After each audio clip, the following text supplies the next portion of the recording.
Nang ton ku pa jwal chab de jobu choro tiep en la roñ mriat la mo gona ma mo yom pan mo njang haj marlo haj mangar lo haj mangar do pe haj mangong lo haj mangong do pe ko ga to ko DJ ma jo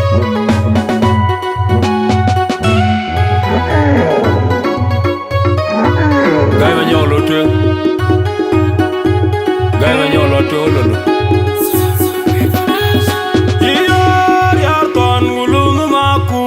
Magalam den Tui nambana nangu babi mwala Wega wengi mjare dabai Ayo kutiang zinai Kili achia sujime Yugu sanyi tangiang mago kwa Yar ton gulungu makura Magalam den Tui nambana nangu babi mwala Wega wengi mjare dabai Ayo kutiang zinai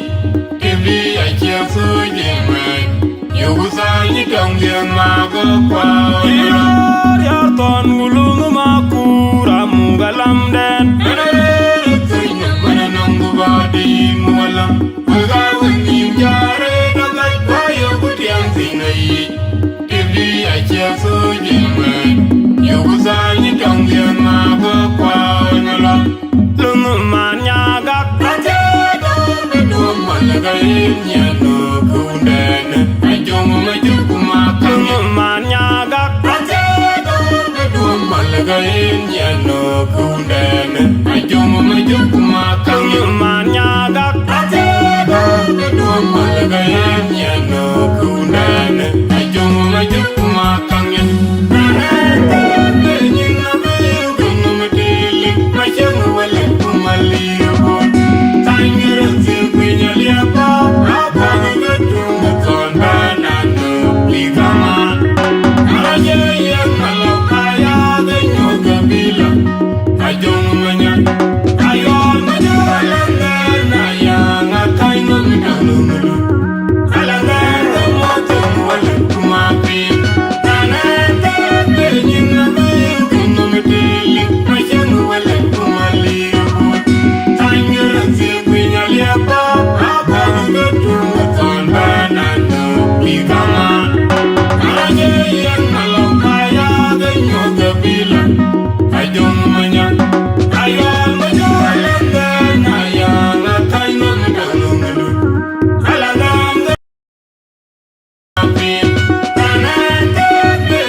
Ajakguong dia wera kon Goru berlai Anyar nyen gwendek vai Lengkuk jay Ajakguong dia wera kon Goru berlai Anyar nyen gwendek vai Lengkuk jay Ajakguong dia wera kon Makwanda ada kuling Makwanda Lidio Makwanda ada kuling Makwanda Lidio Makwanda Isi kuling Makwanda Lidio Makwanda ada kuling Makwanda Lidio Makwanda ada kuling Makwanda Manga Makwanda ada kuling Makwanda Mabe Makwanda Lidio Makwanda ada kuling Makwanda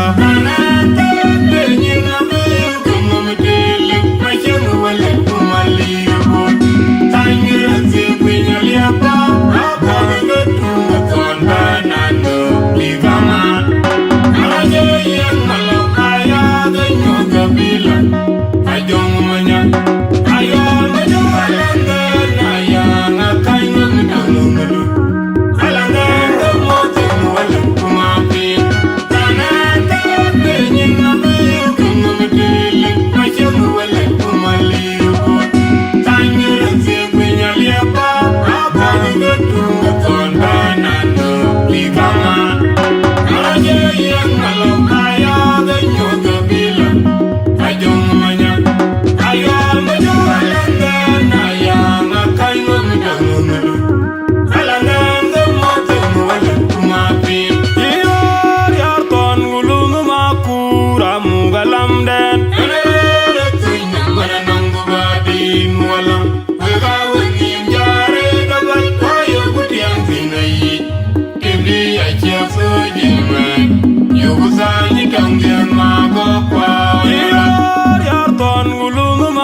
den Tuina mana nangu badi muala Uga wanyim jare Dabat bayo kutiang zinai Kibli Achiek Kur Kuer Yuguzani tanggen mago kwa Yar yar ton gulung makura mugalam den Tuina mana nangu badi muala Uga wanyim jare Dabat bayo kutiang zinai Kibli Achiek Kur Kuer Yuguzani tanggen mago kwa Nyala Lungu manyaga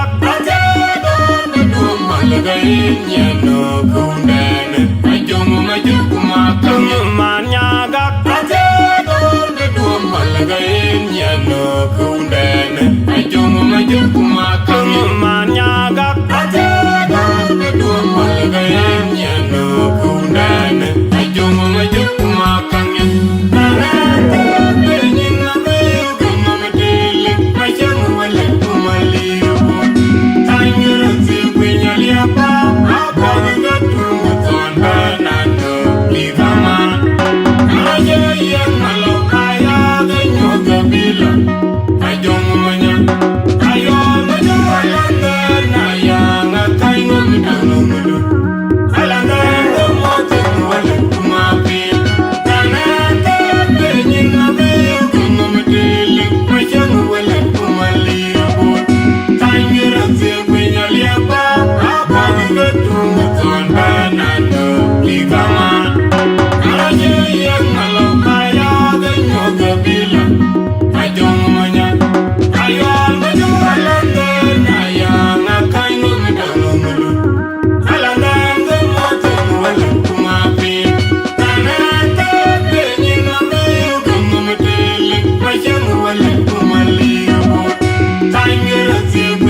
Achuang dia wera kon Woru belai Anyar nyen gwendek vai Lengkup jay Achuang dia wera kon Woru belai Anyar nyen gwendek vai Lengkup jay Achuang dia wera kon Makwanda ada kuling Oj kwanda Lidio Makwanda ada kuling Makwanda Lidio Oj kwanda Lisi kuling Makwanda Lidio Makwanda ada kuling Oj kwanda Lidio Makwanda ada kuling Makwanda Manga Oj kwanda ada kuling Makwanda Mabe Oj kwanda Lidio Makwanda ada kuling Oj kwanda Nanate Benyina Meo Ganga Matele Majengu wale kumaliyo Tangira Zikwinya liapa Apa Gatunga Tonda Nano Ligama Aje yang Malo Kaya Ganyo Gabila Ajongu Manya Ayol Majo Alanda Nayang Akai Mamudangulu Alanda Gamote Wale Kumapin Tanate Benyina Meo Ganga Matele Majengu wale kumaliyo Tangira Zikwinya liapa Apa Gatunga Tonda Nano Ligama Aje yang Malo Kaya Ganyo Gabila Ajongu Manya Ayol Majo Alanda Nayang Akai Mamudangulu Alanda Gamote Wale Kumapin Yen ka we ya koi dai with ya we chuka lay ne tan to we when a walk ne ya call ne studio ich. What now one legends on chakalwe la non koi jui ka we ka chalui request ran chir Magaal Achuoth bekor be ben studio ich. Magaal ke kena chatting en ke to ke ne lad chan kulwar chen lad ben koi jui ka we ka be jam kar ka Magaal ben en ke now in the studio. Ku koi to ke ne ke ato ran cheng alan der ti chatting yen ke wan me the duon nyai ke e chol diktor mayor Angau ku jela legend Achiek Kur Kuer ku jela Akech Merwut so a cool chen legends ke ni ma ni a cool in the studio yen e ke pia da red ne kola bi to ken we ke man teina ku jela we koy runu pin duon ke ku jela koy chola kolen chemandena ato mane ku ke ka music ke blu ni e kola akor ba ka ping with the natural voices ke ka bene ke jam we chu ka lor ko we koy dai with the Ajakguong what one legends so abake chol legend Achiek Kur Kuer ka ba chol be ke introduce after chen ke introduce after chen ke introduce ka wo be jalo na juer dai thank you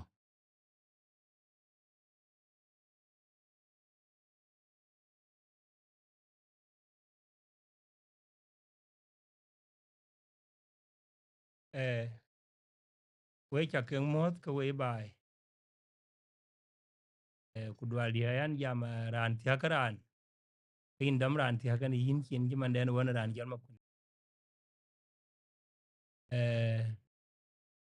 mo da ko le mo da panan e bekat ke mo yen ko mo ran din din nier bela lum pa ko to kan en ka chi denga ku ke lwel ran to halom ran ni chala ki ni ma me ma kun din akanya ma me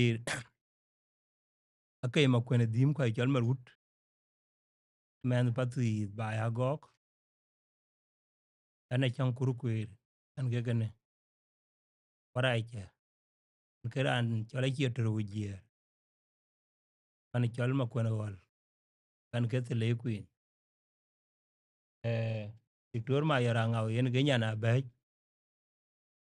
la lu ma jok la ma gon kwal gona ngo de nge ja chuot warai ke ka yen ge chol ma gal e koka ai mi ka liap rane bri rane rane bolo nong magar aya ga ping wi wo man bi wo jan ma de kule e man de nyale yen ke bi wo bo tok tok wonon kamanden to kan wo tene rane panda wo e panen yela ko ga yir nyuat bangen yen ran bagir ayu go loy ba yen aya ga chierti ayu go loy ne go lum ke go jol ga ba chier a video to ga dia gol wo ga ket a to kan yen ga dia e men koy yen ran ay chol manyang garang manyang men koy balon ko ga bil mir wo pyo da red buro mon yen pa in ban manyang in bulur na jaguong urane pan Ajakguong da Ajakguong aboyo pa an jama enen bu gol wet ka abaka welcome konong kor bu ka kan nyoth bai wo wan ma yoranga wo ka ko changa Ajakguong ko kor bi din ga dire red ay kaman cha en ma yoranga oran tong de ke ay mi ga legi sit ka panen dir to legi sit man ki ke benek amat ke diak ka bu ka yen pursa ke ka baka welcome din to ike jagol makwen jana wanga gwode magedi jana wanga kon makur magang ya ye da tero godoro di makwen jana wanga gwode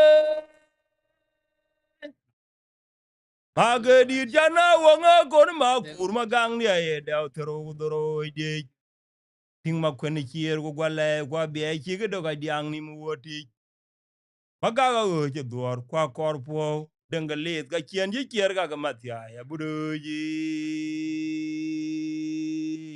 Yawundo Mariale Nyu Jima Umbur Makoya Chano Guru Tondira Ki Unda Makoya Nyu Jima Umda Mariara Chano Guru Tondira Ki Yawo Jelar Gola Gun Machar Yawo Jada Tondira Way Kapot Yalo Nyanga Gun Machar Uro Jaton Gunang Moda Amla Nagamor Ma Kuraku Guriam Naga Yamoricha ma kwen jate ma bar gen kar thun godi oh no ma kwe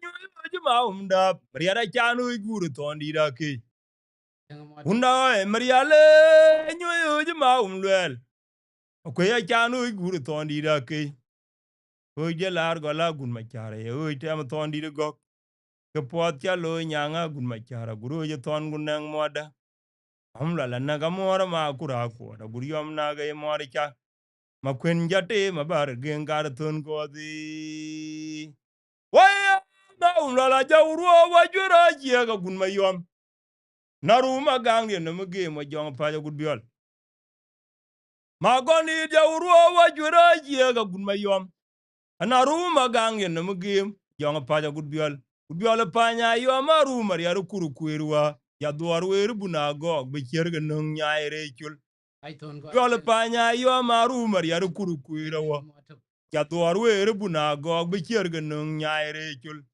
ma gondi ja daw na gonga magot wen mar yar ku dwal ku pornyin apon ma yoli yola on mar yar di ti maduni yider ga gwala ja modo mara biai lene kwet ko loru na ngonya god ku paile na ja makuni da daw na gonga magot wen mar yar ku dwal ku pornyin pon ma yoli yola on mar yar di ti maduni yider ga gwala ja modo mara biai lene kwet ko loru na ngonya god ku paile na ja ha rorun ma denga liara yol ma biur un ma kare jianga jano poltin o cha ror dem die no uda liap jor ma nya gong ma gang unu gwetong aru no ma ba kol sit ne rorun ma denga liara yol ma biur di ti maduni yider ga gwala ja modo mara biai lene kwet ko loru na ngonya god ku paile na ja o cha rorun di ya liap jor ma gu batung ma gang unu gwetong aru no ma ba kol sit Oja rorom dia nu nungwing juar mai gu batung ma gang unu gwetong aru no ma ba kol tit kar dor nyal ma bila go juwa aru mariaru kuru kuira butung bot ing ma gani da ruop jong kor nyen pali popen ko ya ki yo mo pap rumor ma jong bi la be num tiang diar ga telu na daya nywang man dia na ni ma ding jong ko dio ma chuk bik dora charu mar gwale ku ka kini dora mal niep tung yele duare kada ganya alma bela go juwa aru mariaru kuru kuira betung bot ing ma gandi da ruop jong kor nyen pali popen ko ya ki yo mo pap rumor ma jong bi la be num tiang diar ga telu ni daya nywang man dia na ni ma ding jong ko dio ma chuk bik dora charu mar gwale ka kini dora mal niep tung yele duare medi de ma jok yup tim nyar go koy gor yar baga pin gor yar go gor mangar ke gudu mageri kwanyen tara ba tongo terew wa go tonga gud bi yen an be wer kaman abaga jal parbi jal ban ran yen balwele ne kin ku lele ne era ni kal nyang malo nyang tor yen kira ne alwele ran ci huje lo jel guru to ndi la way kunang moda nyang malo nyang tor ke nyang agun ma jaar rana to kan wogren ko moy ba ti ko bi jal dai de yin ke pana ram wir acha ga welcome ko pana ram wir dai ko jal dai pol ben mi ga kon bi ko pol Ajakguong ko kula be ya kul mi ar pio guten yi tang bo e ba gur na nen te te bi ga ba chola la e ran ti ne yura ye kepe ni malo ga daga chal yo to yen ay tang chola wo kala yen ga be ben ran chola ke ma kon di en ke panan jal be kat undo ba ti da chok ma Angau lalun ma jok ku dengin ma chira chuot wo cha welcome rin ka Ajakguong media We ja welcome rin ke Panbur, we ja welcome rin ke Jonglei State, we ja welcome rin ka Ramwir, yo la Juba City. In ka wun ko wa ko Jongle.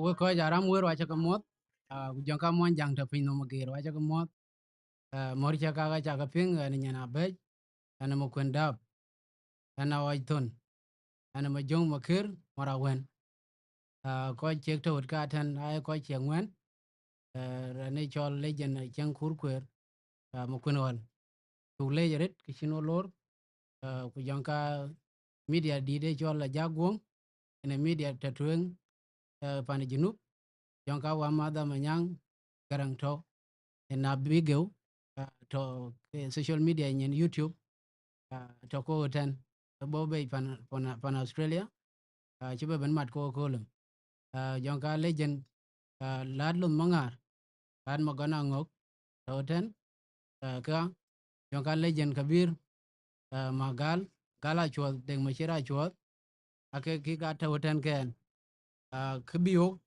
bo be ben mo yed ya mato ku jon ka joy kok jadit abu ka be nyodwe daman chin le juer ke kon ok ben bag ben ni wa ti a chi ben ate juba ten ko ga ya pana ni ben na ko mot bia kero wala et kero ramwer ku jon ka pane chol Jonglei State wa ko mot ben ko non ko ben ayo ko lor ko yek ta na be din to ko bagam be be kaman ke ko je ke jobe pi ben juba ko le bu ka kam pat and then ko wa jabela ben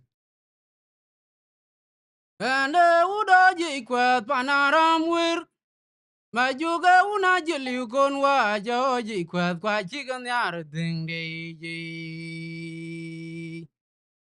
dolya ma kura jit ban ye chu pandi dan jinup ana ba kere diet ke don nge ya te ku kal jadi dan mon jang ner ba ya ban Kudeng dia jada mata ban ner juara ban na birwana ban gu yong mor dingi ane udoji kwat panaram wir majuga una jeli kon wa joji kwat kwa jigan yar dingi ji Wolya ma kura jit ban ye ju pandi dan jinup ana ba kere diet ke don nge ya te ku kal jadi dan mon jang ner ba ya ban Kudeng dia jada mata ban ner juara ban na birwana ban gu yong mor dingi ana panan jeti yedeng majira chuot jak ban majung dia japing wadya kutie la do ay marial queen ber yala tany parai gu jala burmanyin ngup kumat dia tiamanok wachi ke pingo mat makenya luonga nyar yol matyang majuge gudi pana dinglit kanyi wotin Kulej pana jenuba majung de dor jikir so war biru diri pinchen ka moja lej an cha yum majung de yok dong goy tege pana yola noy ayum majuge bi kana agun makir eting chira yan wosi laman jenup nali wa ya tie koy tege yogun mabora ke makona kenyi dol rana bai luo ka china tetok neran yer jiang abane ai chen ko ai ton Yang ke Mariano deng ko mo kan. tuk Yan duara yang ngang yo gamot. che man un ko La Juba City. yera ma gun ma do do ay pingre ni jor jeng bin no ma ben e dio ma gwala na chon o do de jiram jamat bai pan jeng da yera ma gun ma do do ay pingre ni jor jeng bin no ma ben e dio ma gwala na chon o do de jiram jamat bai pan jeng da Iyo jong ma kerin den chin to ganai ma chwena bial guden man nyale ya bugdore diat kwa bai dia ma dang ga kumba ni jinup iyo jong ma kerin den chin to ganai ma chwena bial guden man nyale ya bugdore diat kwa bai dia ma dang ga kumba ni jinup an je to noi ba chen ma keri jeng gan ban jeng da nhà lì gió đèn có cả ba cái point e du tong nhà lì wa jam dia la man pi de an man ba jam này panda chiria ka che ko tuom bu wil jara ji ko tu bai ba cha ke ping dong je ni jon garang ma buratim on cho maram bi a jam garang janab gam kwa wil ke ya kin dong ke ping an yar balung che le eri ba che jon bok tit ba chen nyong e to còn là rom ke ga ngwiro go le yit ke dia go yi de kun be e a du tong na li wa jam ti la man pi de an man ba jam ne panda jiria ke che ko tuom bu wil ya ra ko tu bai ba cha ke ping dong je ni jon garang ma buratim on cho mara ambi a jam garang janab gam pa wil ke ya en dong ke ping an yar balung che le eri ba che jon bok tit ba chen nyong tok an la rom ke ga ngwirur go le yit ke diak go yi de kun be ye a du tong na li wa jam ti la man pi de an man ba jam nei panda jiria ga che ko tuom bu wil ya ra ye go tu bai ba cha ke ping dong je ni jon garang ma buratim on cho mara ambi a jam garang jo nab gam pa wil ke ya ken dong ke ping an yar balung che le eri ba che jon bok tit ba chen nyong tok an la ram ke ga ngwirur go le yit ke diak go yi de kun be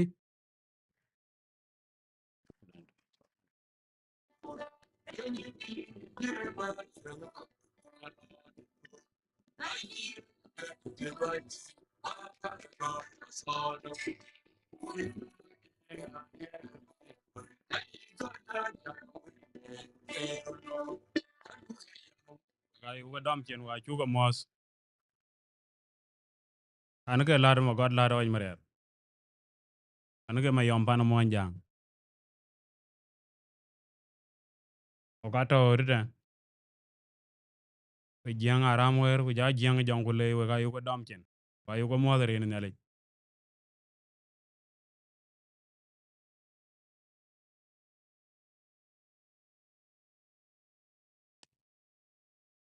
O ka to rita o ka man rot. Ke ma kwen dim. Ja chiang ma kwen ol. Emmanuel ma yorangao. O ka to na Ajakguong. Iran dayo. O ka to ke denga kwe.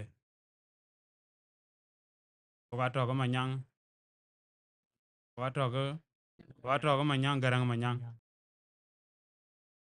O ka ka man kwane kolo. Ke Magaal Achuoth. Mana we ayu ga dom chen diet. Kanane dir ga ke de ga jam de. Ai lot ko ai mor lot. Dang ton ko fa jwal. O ga uriat pinye monyi lot. We ku je na ram chere. Ye mor yu be ya ngam jong ma chor mora tuiri yu. Mangar wa ku du na benaman. E ane tung juang ku jo laaj ku jo yu baker. Mariare nang de bore. ai ton kwa chen Mangar wa ku du na benaman. E ane tung juang ku jo laaj ku jo yu baker. Mariare nang de bore. deng mo tok Woga uriat pinye monyi lot. Woku je na ram chere. Ye mor yu be ya ngam jong ma chor mora tuiri yu. Mangar wa ku du na benaman. E ane tung juang ku jo laaj ku jo yu baker. Mariare nang de bore. Mangar wa ku du na benaman.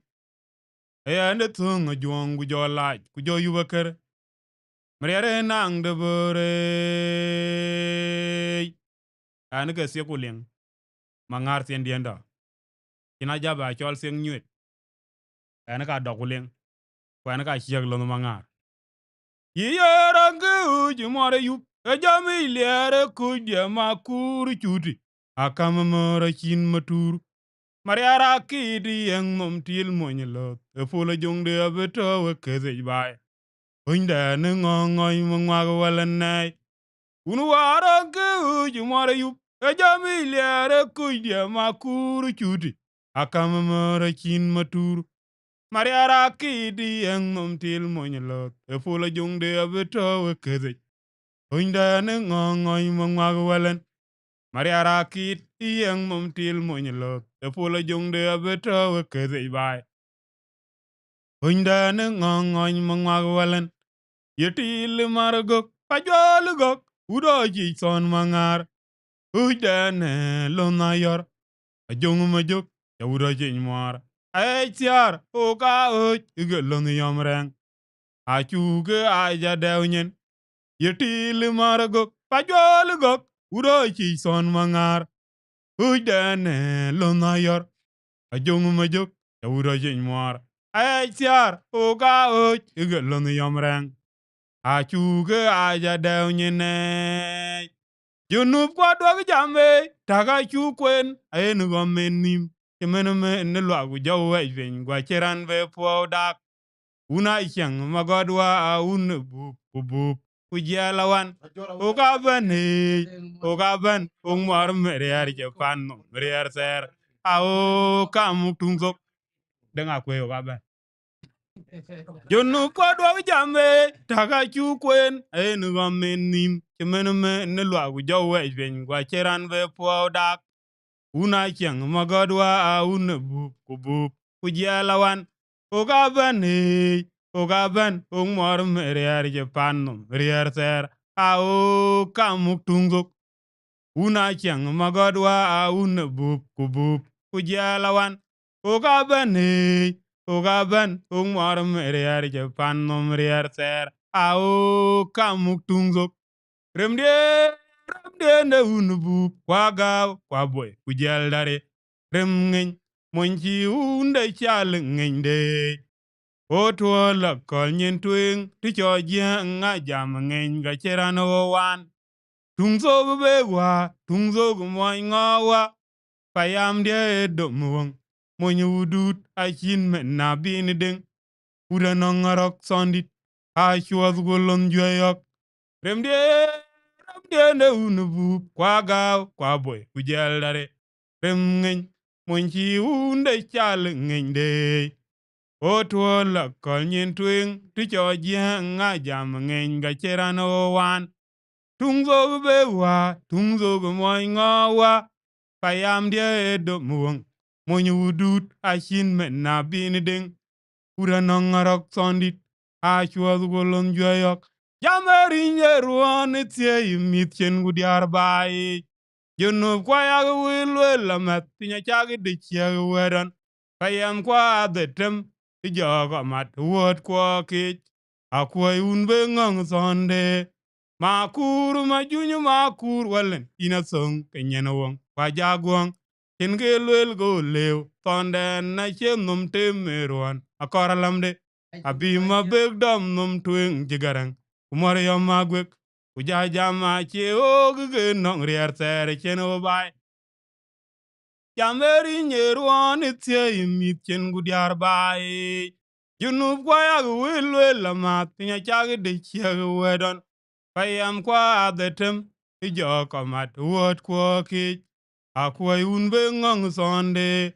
Makur walen, ina song kenyen wong. Kwa Ajakguong, chinge lwel go lew. Tonde na chen num temeruan, akora lamde. Abima begdom num twing jigarang.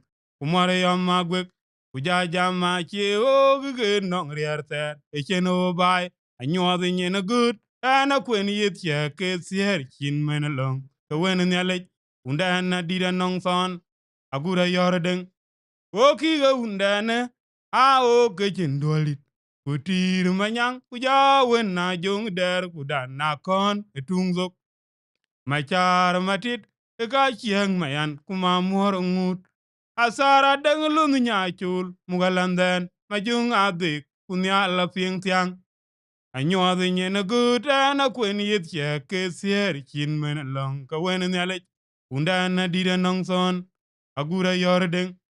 Woki ga undane. O kechin dualit.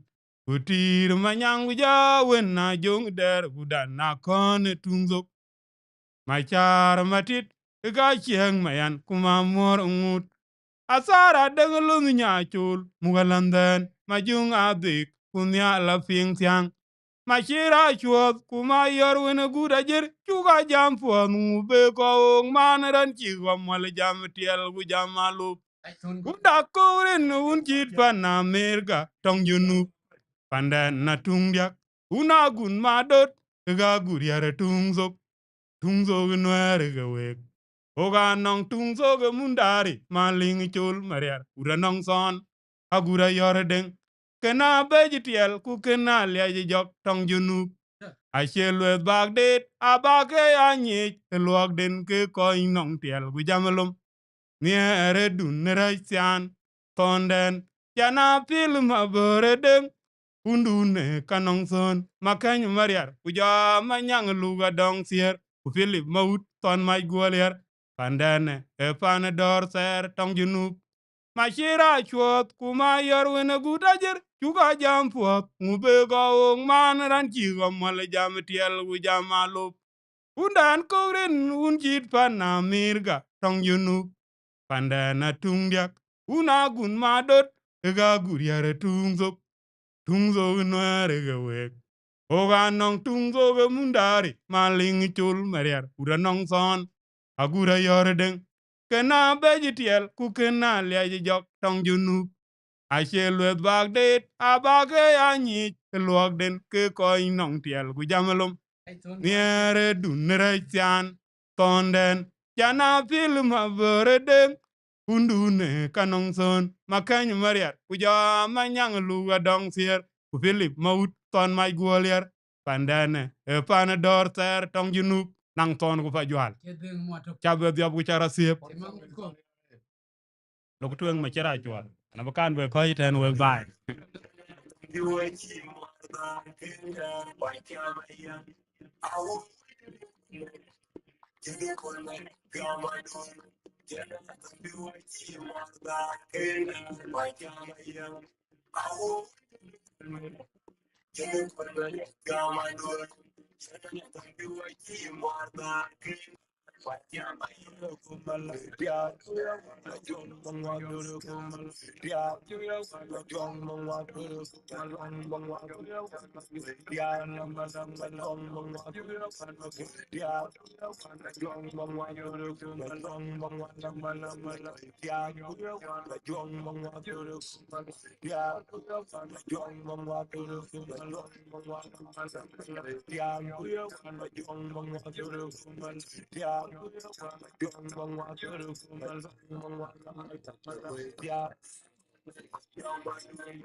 bu gure diet gala pa da tem gen india gure pa ser wuto ayin men ka won ti pa ye mi ge da tem min ma gala ban is video ide kol pa gala ninge i na ra kwani mana i penga i ti o gan kwani me gan itira kan ga ba ana ji be di je ka me ku ana bi ti edin ban wa ja mo da ke edin ba ja le ke edin ba ja penga ra en da man wer ni we kanan gan e vida ya ke mene we acha ka be mo ka mo ra ba aba ke ja be pe ja ka le we aye udu da bu ja ma ge we rama jo mangol kuzubat kumara mere ringwalen razie ja do ge ja kwere undane ayene ko dol rem diane mi dingu sona wan malet kulu nu bor gu jwali re walen kana chaman oga je babu oga ku mi ge jewu ke kunga ya yang una jang walen gu mamir kana pal kwa chaman ton nge dia e gwang nim panon son ja gwang mungu benog lew jong gangwa aye udu da bo jama yiwe le ma jo mangal kudubat kumara mere ringwalen raze ja do ge ja kwere undane ayene koy dol rem diene mi dingu sona on malet Pulo no por ku jwali walen. Kana jaman. Oga jipabu oga kum ge jiu. Kukum ga yang. Rema jang walen gumamer. Kana palwa jaman. Son ga zia ega gwanyi. Nong son jagwang mo benok lew. Ajong gak. Oga jipabu oga kum ge jiu. Kukum ga yang. Rema jang walen gumamer. Kana palwa jaman. Son ga zia ega gwanyi. Non son jagwang mo benok lew. Ajong gangwa. Kana wet bing dong di door. Lil garang ma bior. Do ato karsum jok. Sonya ma bada jawa na kochien. Ana gora zundi de wale babai kumirin kaya. Ngedia gu jaman jaranda banegege. Kajany no ma beduk. Tunjane aba zong lunga nwet ge juar go ga biai bore lungu bana we la tira lewe nukum. Bazong lunga man no ma luk remde ya ge nyi jen ge chang so nya yang tiran lewo gukum. Kana wet bing dong di dur lil gereng ma biur du wato kar zum jok sonya ma pada jawa na kaujen.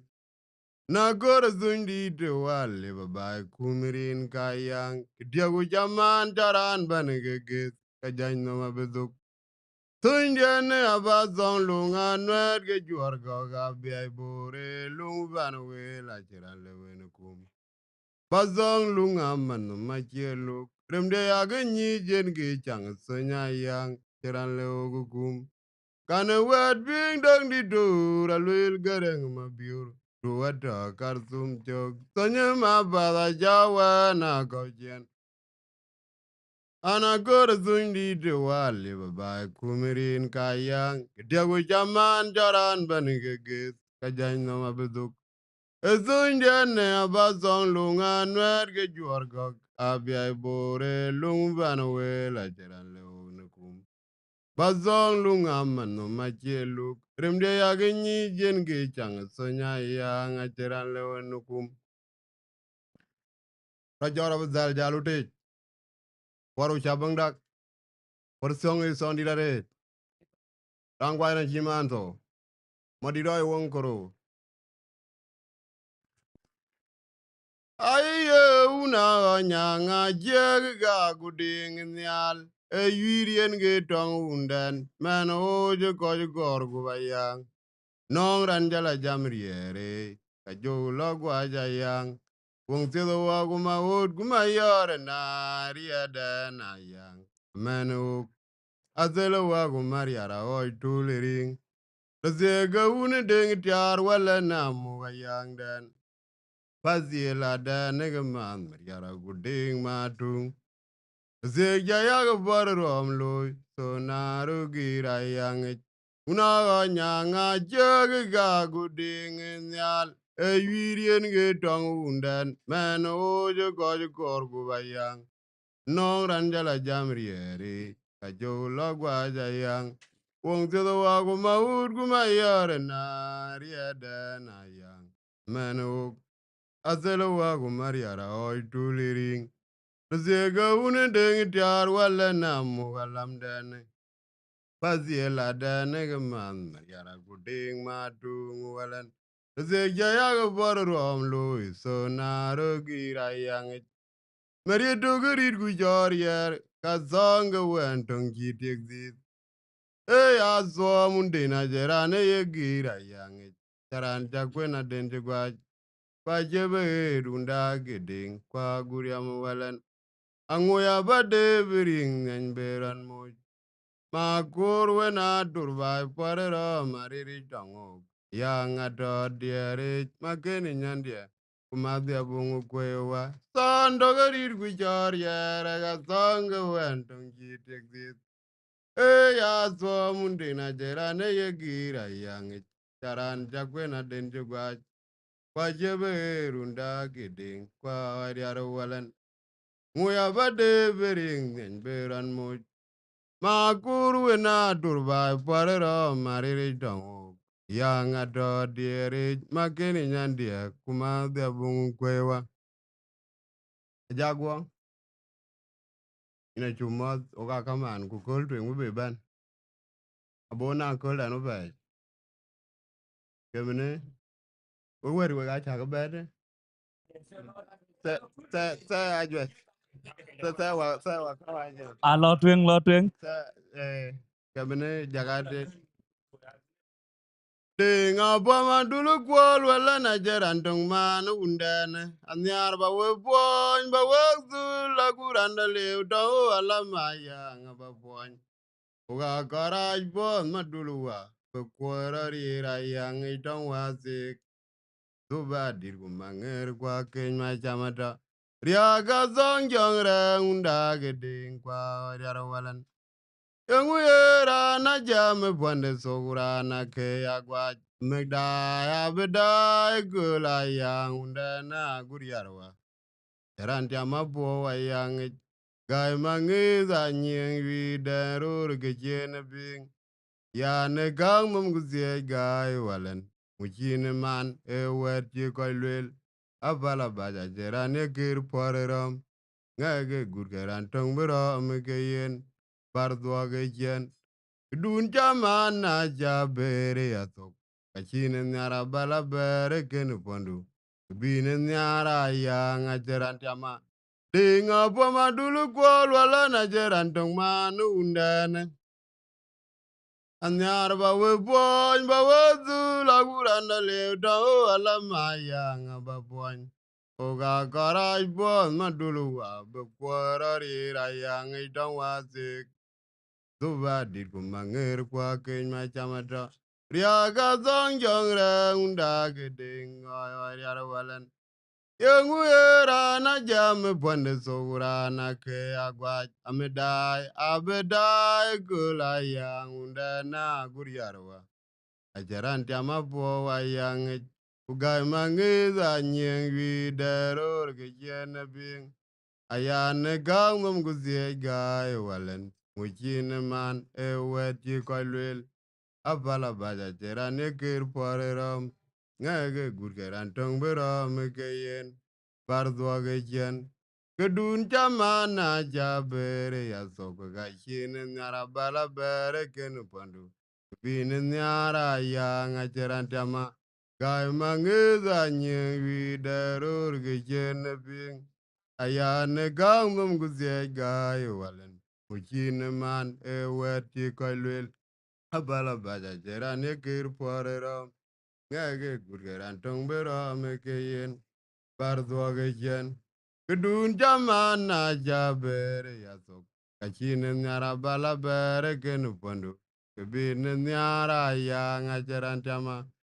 Welto ga jepot amoy magwara wa. Wat kedwa ga jeti kwara jogu we gelungi ya. Randa begam duga ba Roge jingi jur cha sel werur. Ache jizis ge yina lel nyane inton. Chule cha ka baje koi ser. Kukoi koka chesun. Agun mayamawa. Re malal gule banyak. Angudu dunyerur. Joko bajang ulendia. Adala guop kuga batul. Acho min chanu polo wel. Kwa sa jesu.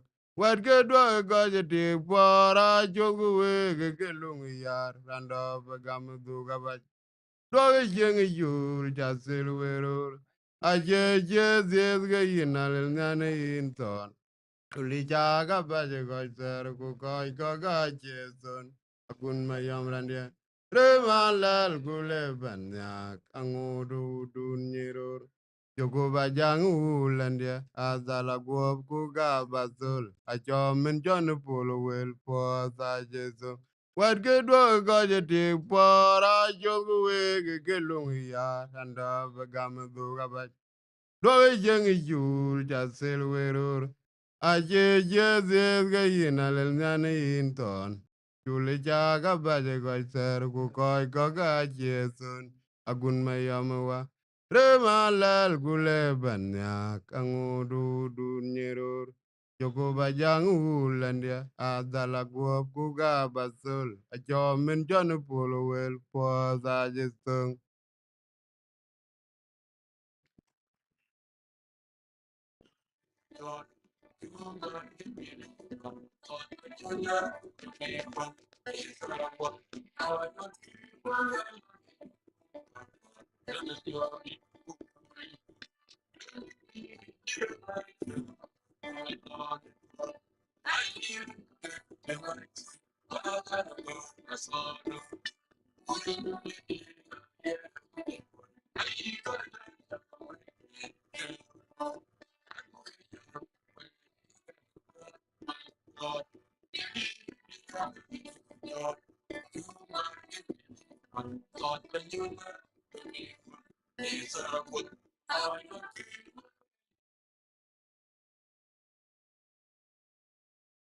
Okay. Cho the kid don't want to. Che gudu ma gari Put chwa them up on joke. har mor chwa ba le ro. Put them up on a leer.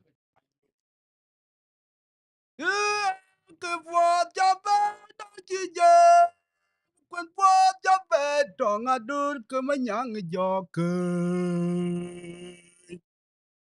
Hakuna unugarang manyang kamanyi kwenin panyimarej kuma tot kuma kuna tu chagar ong da jabe tonga wen katyan pamar ma umlal angen ma ukwana jag pan kong pan gor ma kuri banywadarwo paraja gudagera chol te chiwe mur kwan tausin kabadeu unji ngong panantar una nyal ma un je ko ki un fayok un yi makera pon warian una nyang wa un je ko ki un angor un yi mai dal piu una me ko un je ko ki un nam un yi jurir bai a paramore ma kun po ja ba na ji je po ja ba tong a dur ke ma nyang jo ke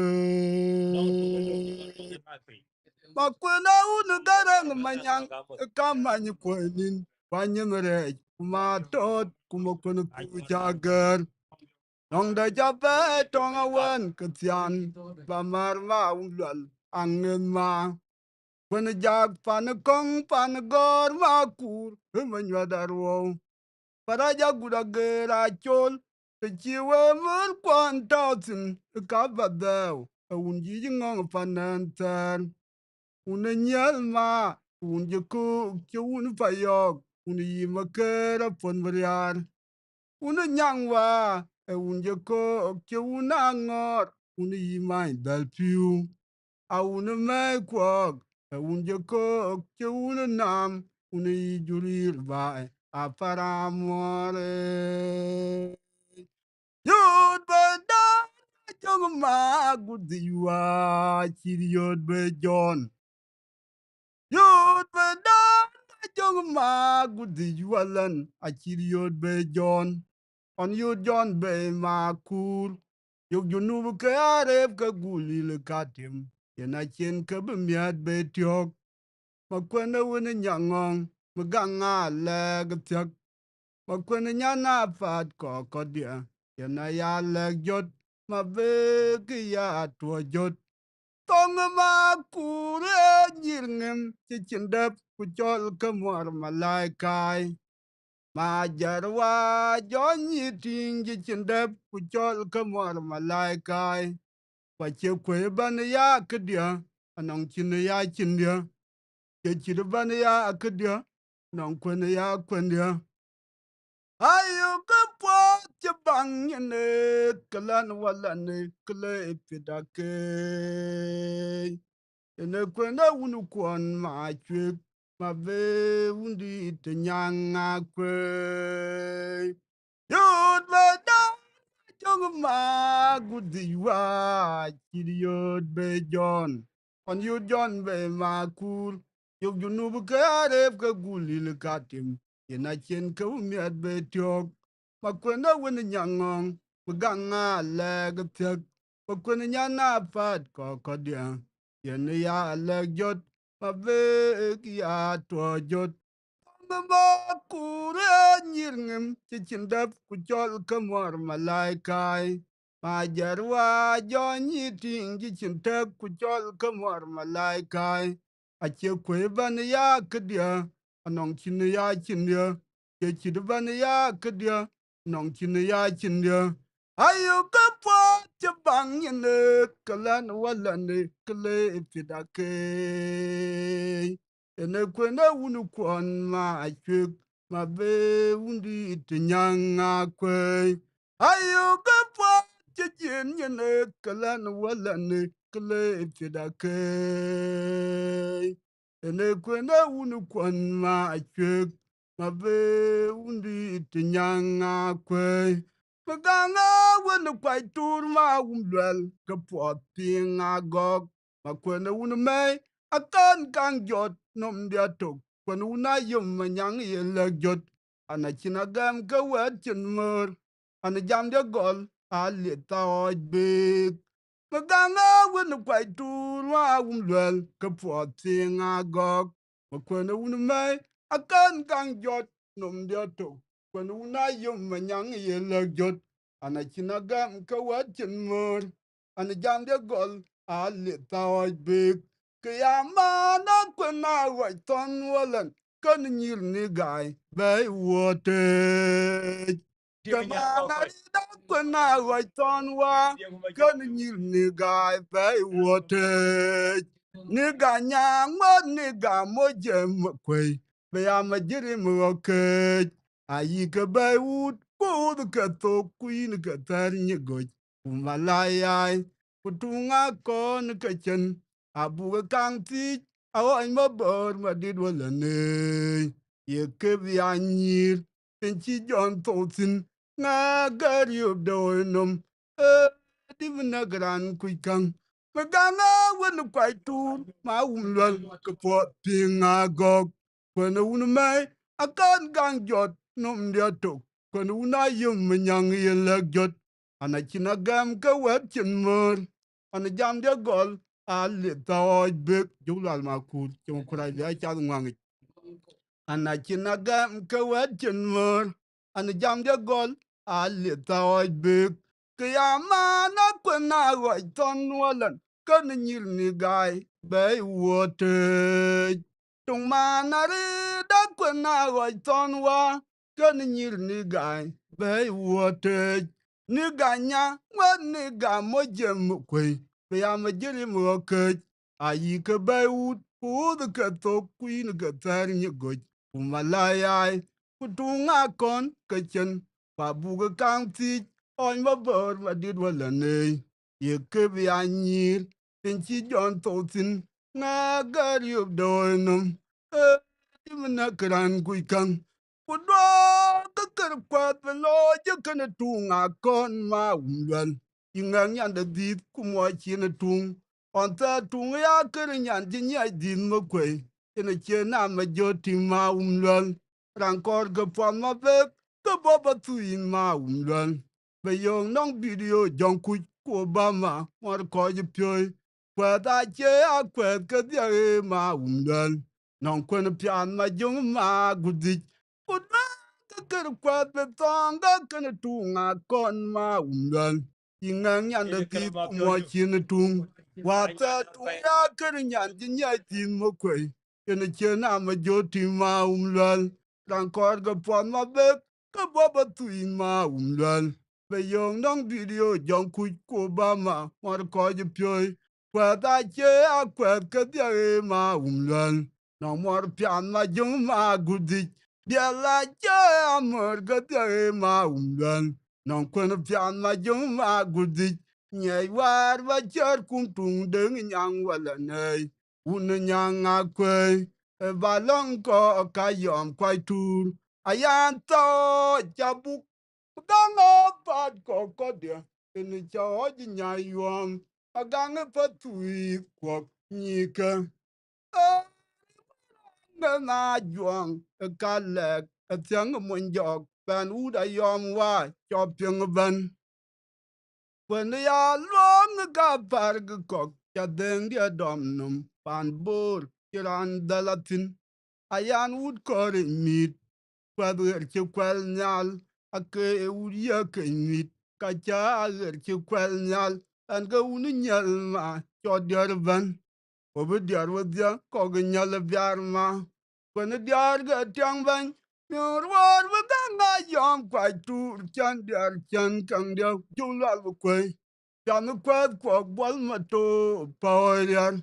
Our Yara Quencham, but when the Arga Tiang Van, Quad war when a young quite true, Chan Diar Chan Kang Dio, Jula Quay, Jan the Quad Quag Walmato, our Yara Quencham. Nyaran kar deng lo fiat in ga loga o cha ga no wa ro cha ga tia wat ka dia ku da no hit ka ro kun to ga ti tung to ga chol a ka pa na nga juang kwa che mi chol to kin chol to ga ma na re nga no okay Nje diare chien kang du chu ga ye jiku. So acha pingo we ko dai wa dia ye lel. Welcome. Ay lel ni ga nya. Ngwen ni ga mo. Yama Gilmo. Ayen ay kol nyang jel ben. Yen owa di di chwar ba. Ba jalo yake. Kallo yake ga kabu ga to. Walo yake pir. Ke ka beto. Naman buwa jagol. Ke rana bi jala gol din tung din dergel. Acha gol dergel ga ma yora Angau. Ra dergel. Ala dergel. Magaal. Acha gol kapoy. Aloya. Yen mo yit ko ato kan bany. Yenga kwe yola manyang. Karanga manyang. Nga diar ka kero tao ko dira cha duye. Ira ci duyi. Eyen. Eyen.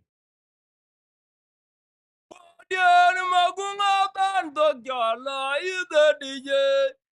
Iya la dene jagur nanga banan korba kwe nambur. Makwen ban kwa tanyaban. Diyan magunga tanto jala ida dije. Bala dine jagur nanga banan korba kwe nambur. Makwen ban chwan gedia.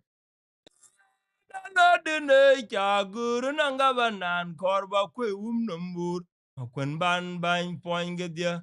Ban kwan ga kon matyang. Bai dit kwa thoj ku jorgok. Mat ka tu nya jang duot ka ne nyarung. Tunga makwaya nanga tia e poye. Ban kwan ga kon matyang. Bai dit kwa thoj ku jorgok. Mat ka tu nya jang duot ka ne nyarung. Tunga makwaya nanga tia e poye. Gairana atij bo juiga poye teno. Di manyong atoro tung bare juba. Panayana gawarar ka muktar wanga chuto. Kundiri nyala kurwa yan golbia de kulto kujatik siak bay. Gairane atij bo juiga po yok teno. Di manyong atur tung ber juba. Panayana gawarar ka muktar wanga chuto. Kundiri nyala kurwa yan golbia de kulto kujatik siak bay. Chalewe majungdi da chalewe. Olewe mar kuru kwera gun ma kolwa yisenda te wang yara lamit. Hokya topin lege juma kundian. Pane jangule abayan sabayom. Tiare juba go gwalian. Para doara antunga nyeri ogbo ko jaru pa jonkor. Chalewe majungdi da chalewe. Olewe mar kuru kwera gun ma kolwa yisenda te wang yara lamit. Hokya tok pinjilaiga juma kundian. Pane jangule ya bayan sabayom. Tiare juba gugwaliar. Para duara antunga nyari yok buka jaru pa jonkor. Chwalewe majungdire chwalewe. Hai duar dano gabdit. Jar duara bengang yok amot. Hai duar nang ben tianggak.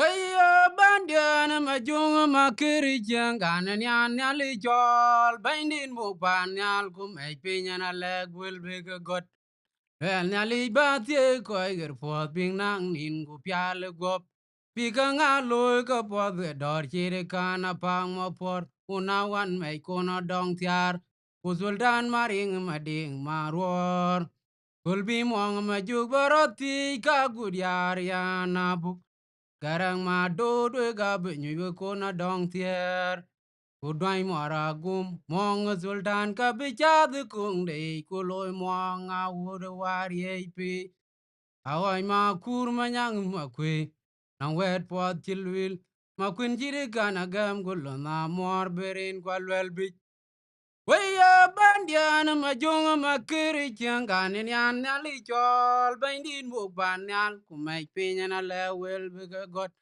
Rel nyali batie ko yer pot ping nang nin gu pial gop Pika nga loy ka pot ke dor chire kana pang ma por una wan mai kona dong tiar Kuzultan maring mading marwor Kulbi mong ma juk baroti ka gudyar yana buk Garang ma do dwe ga binyu ywe kona dong tiar Kudwany mora gum mong sultan ka bichad kung de kuloy mong a wudu wari pe Awai ma kur ma nyang ma kwe nang wet pot chilwil ma kwin chiri kana gam gulo na mor berin kwalwel bich Una wan wa muriel chi Israel pana peng malwel Echeng po de o koi mo ja tie un dim gura koi mangar maluku ma borangau Loru go mo tonga oirial pol mor kwek pane chiang gane dag bai Echeng po de na chin we jorin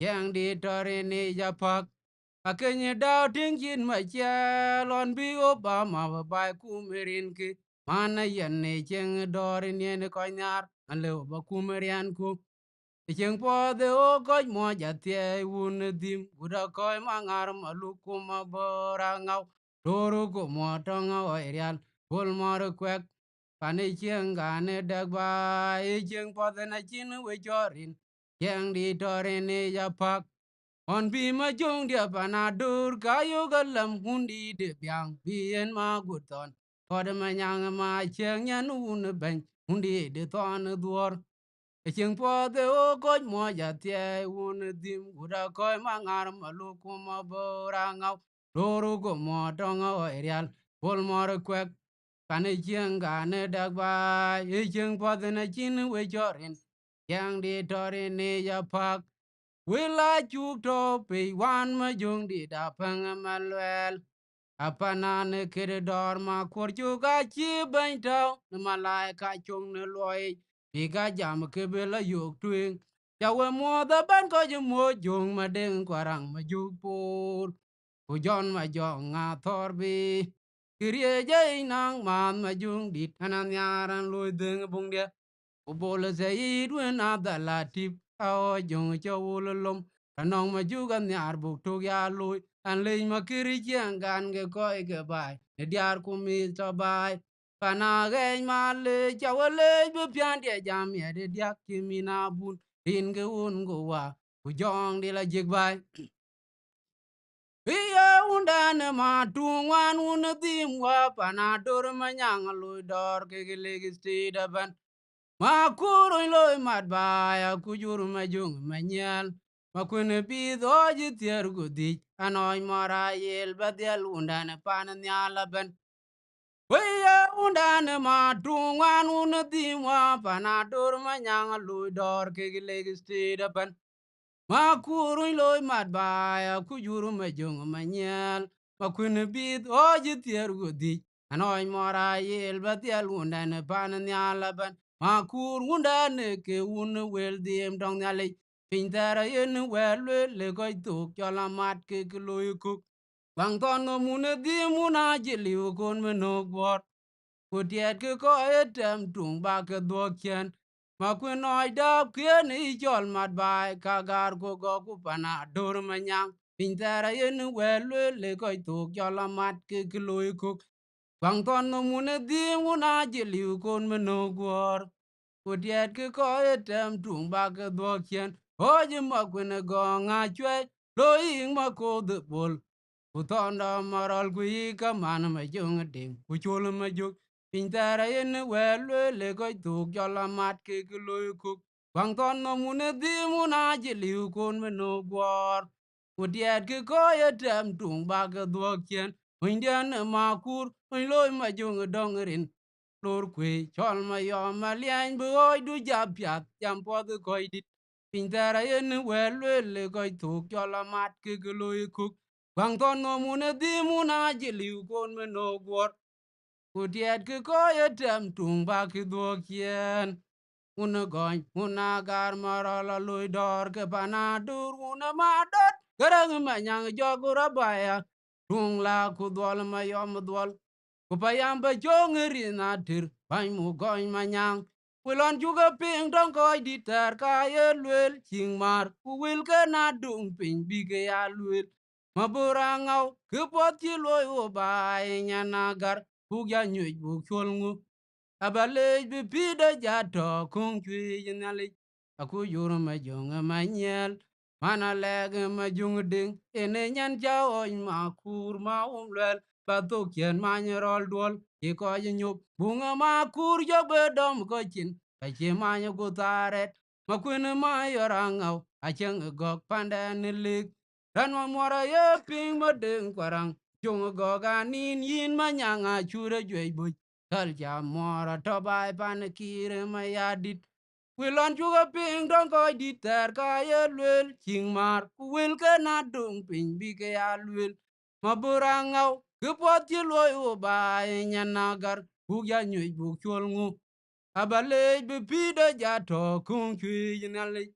Kujur ma jong ma nyel.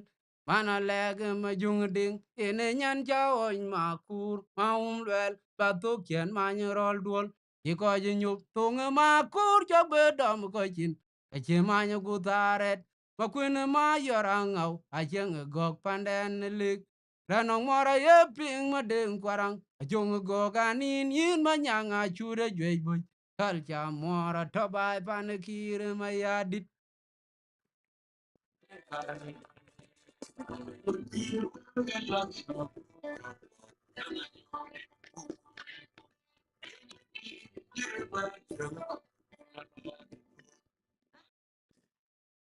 Ai lod ku mora lod. Nang ton ku fay jwal. Anu bela ban. Dan la roi maria. Kena tang riara kari woti ye. Deng di da che moy ti jini yadu. Yang de nam jok wet ke wek. Ya ko pad diati. Wega ko karso. Koloro ma nyejo. Landan rom ma unu welen. Oga ye puat fedi ye. Echeram da lo bai. Kena undan je kegen nom fada bach. Kena tangriera kari woti je. Dang di ta che moch ti jini jadu. Ayang da nam jok wet ke wek. Ya ko pad diati. Wega ko kardo go koloro ma nyejo. Landan rom ma unu welen. Oga ye puat fedi ye. Echeram da lo bai. Kena undan je kegen nom fada bach. Dang di da che moy ti jini jadu. Ayang da nam jok wet ke wek. Ya ko pad diati. Wega ko karso. Kulero ma nyijo. Landan rom ma unu walen. Oga ye puat pidi yi. Achiran da lo bai. Kene undan je kegen nom fada bach. Ye nga ya ga tar wegrim woti. Alandan ma gudba ye walen. Panji song nom chiring dienda chabe luel. Awa ima lwalwa. Dia dite alanuro mre ma chang walen. Kuma chega wojok. Ma yorwa oga muga landen rier. Unda na kairin nyal. Yenga ya gatar wegrim wote. Alanden ma good boy walen. Panji song mum chiring dienda chabe luel. Awany malwalwa. Dia dite alanuro mre ma chang walen. Kuma chega wojok. Ma yorwa oga muga landen rier. Unda na kairin nyal. Iye jebel walen. Alamdane. Remdiane judi wa mat. Muga yang kawany majer. Mafuara chiek kuchirga kwawany machot. Medan rom anong diezi. Kuja manyunya pomariar. Yala yuma gedie kumayaj. Uga komwong yenur. Oh yeah, Jebel Wallen, Alamdane, Remdian Chudi Wama, Mwayang, Kawany Majer, Mafuara Achiek Kuchirga, Kwawany Machot, Medan Rom, Anong Diezi, Ujam Nunya Pomarier, Yala Yuma Gedia, Umayat, Uga Komong Yenur, Medan Rom, Anong Diezi, Ujam Nunya Pomarier, Yala Yuma Gedia, Umayat, Uga Komong Yenur, Tung ya kanya alimende. Ajong manyangwa. Yongu ja chie ko yinde burgerier. Buka ja nyi to kolerom. Ana che jam ga gwek sing nong yal. Uda muga yang. Oga kwenyen gulonu yam. Tung ya kanya alimende. Ajong manyangwa. Nguja chie ko yinde burgerier. Buka ja nyi to kolerom. Ana che jam ga gwek sing nong yal. Uda muga yang. Oga kwenyen gulonu yam. Yikulro mayara nyiram dien song my mat. Unda ere rigade. Chekor long jwe yaliap. Ekum long lek. Oga temge bai ser. Alam den. Ejan nyal. Etit ezengdit. Kwenyen riak. Kulona loel. Randa ngar. Chichwara wanot kwa chene yok. Alam ro mayara nyiram dien song my. Unda ere ye gade, te kor long jwe yaliap, e kum long lik, oga temuge bai ser, alam den, e jan nyal, e tit zengdi, kwenyen riak, kulona loel, rando ngar, chichwara wa not kwa chi ne yoge, achara yang sonu mayorwa, chuti wa mat kwa wany machot, kuluro ma ranjuluk, rana bi ma chin cham, alam jigo sin nyen ser tongawu. Kolorom tong diezit, anyob ganyen, awany majer, ashara yang sonu mayorwa, chuti wa mat kwa wany machot. Kuluro ma ranjulo, rana bi machin cham, alam jugot sin nyen ter tongawu. Kolorom tong diezit, anyob ganyen, awany majer, nang son ko fa jwal. Chabdo dia bucara siep, yaran ke wuram bere chawar.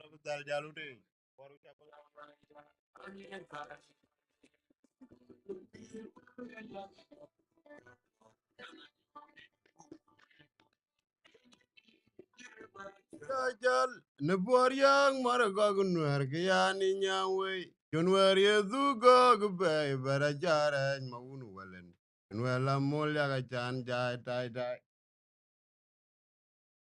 ma bode lo num guja jala ne bor yang mar go gunwer ke yani wan jonwer ye du go be bara jare ma unu welen nwer la mol ya ga chan jai tai tai Aye, John were ye do go by, but I jar and my own zero. Gray were more like a jan jai. For the loin of Gujadut, and the poor young Maragogan were Kiani one. John were ye do go by, but I jar and my own wellen. John were la more like a jan jai tie tie.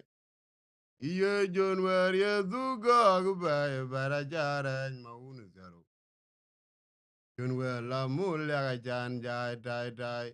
Ranchola Pino Mazong, who was a jesung of what Ranchola and Ankin Marziak.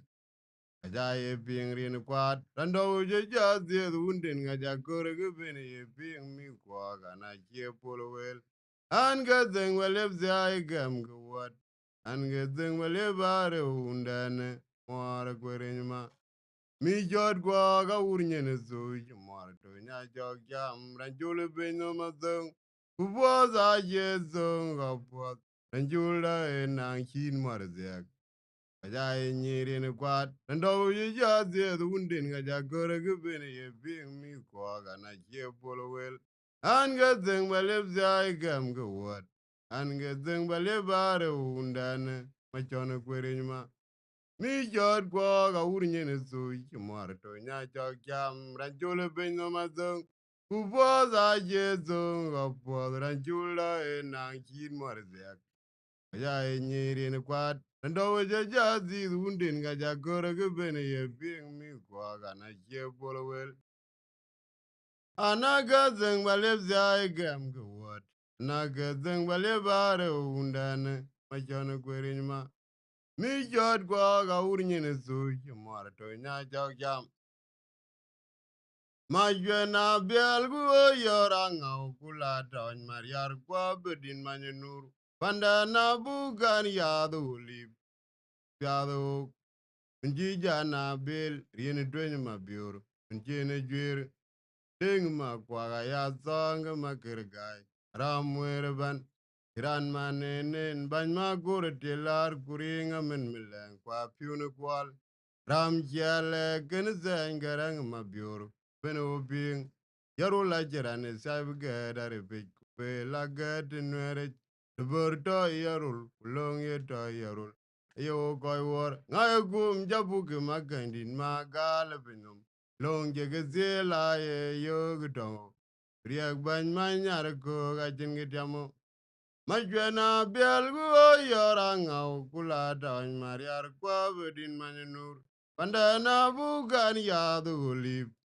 Piazerin kwak Minji jana bil Rien dwenye mabiur Minjene jwir Deng ma kwaga ya zonga ma kiragai Ramwere ban Tiran manenen Bany ma gure tilar kuri ngamen mileng Kwa piunu kwal Ram jale kene sen garang ma biur Pene uping Yaru la jirane sabi gada refi Kupe la gada nwere Teburto yarul kulong eto yarul Yo goy war ngayo gum jabugi magainin magal binum Long yige la ye yo gdo Priyak bany man nyar ko gajin gitamo Adaburto yarul kulong eto yarul Yo goy war ngayo gum jabugi magainin magal binum Long yige la ye yo gdo Priyak bany man nyar ko gajin gitamo Tong chula gun madulwa Anagini nana yen malana din majengwa aram wirge ma yorangau kurwana wan mayanwa alia mazon uchien manyel bana dur manyang jog aya nyara duode yuzetem gule twal pananyanga bepya de jamwe jwe remilwaje bana jangor unim kala yan mayan Mariare janongu maguru gulangu bur bilip kumangar buang awer yare ka yang kom yarula dung dia ran jadung de jajuaji gilunde kabejote ninge yarula na zonga Israel kujaban idian etanga kunyangu mali kirgadi dayang e wol paya me bulu yang dur kirinyangwa Anagini nana yen malana din majengwa ara merge ma yara ngau kurwana mayanwa alia mazon guchen manyel bana dor manyang jak aya nyara do de zetem gule twal pananyanga be piade jam gujwe remelwa jbana jangor unim kala yan mayan Mariare janwangu maguru gulangu bur bilip kumangar buang awer yare ka yang kom yarula dung dia ran jadung de jajwaji gilu ne kabejote ninge yarula na zanga Israel kujaban idian etanga gunyangu male kirga di dayang e wala paya me buluk ayang dur kerinyang Aye bebeuke aola kor gubaya. Uche bunga gog la koro unongi kabu. Nyeyoke. Well goga jama jiri era buke tiame dome. Ma kulung nyakwe kulung amor gongwa. Na noru sing mugayang. Wol ma yana juong kusonli wa mangal yang ata. Ranja gwaja jilibu dum tonge nona na chena diere tonke Choran manya birbe jwan. Kalib wog mumukubai. Lamadit. Asia lamangut. Bibeuge la kor kubayangit. Uje bunga gog la koro unongi kabuk. Nyeyoke. Jomine jama jiri arabuge tiame demit. Ma kulu nyakwe. Kulu na mora gongwa. Na noro sing mugayang. Wal ma ya na juang ku son le wa mangala ya ngata Ranja gwaja jilibi dum tonga nona na china dier donki. Choran manya berbe chwan. Kalobu buwagam nunu kubai. Alama dit asiela mangut. Choran manya berbe chwan. Kalobu buwagam nunu kubai. Alama dit asiela mangut. Na morgu mara yo libi ji ya yang ino gwa jazal mar ber ku jwal der walen ngaga moja dunde ranchola jwaj no ma jwiran num de ga de ranu da kale wade ye je gangon changulwil anora dong yu dung ya alo undo ne galege kumata denda leba je mengu ga jengal gwa je jor wet ke ya gelibdit leba yeneren man ye lebeje ya yang eno gwa jazal mar ver ku jwalir walan ngaga moja dunde ranjola jwain no ma jweran num de ga de ranu ragale wede ye jegang on jang ulwer anong ran je dung ya lo undo ne ga legu kuma da dendai leba je mengu ga jengol gwa che char wet ke ya ga leptit leba yeneron man.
Banyin kendia kwer mabe bar fan nyangong aja yemoy gang nyan ton man tong patong makur gang yan mor dole makwendian podared briarian mor dole makwendian podared deng dan majung magudi walan oga che deng mor liab kengute ma ma begi kwat ka beny ma kenya nyang akwende tenong nuom ka beny ma kur kana beny ku kir ma begdia abega chir gong beloke ma umlwel are ma nyit kendia kwer ma be par pan nyangong aja achie moin gang nyan ton man tong patong ma kur Gangan mor dolej,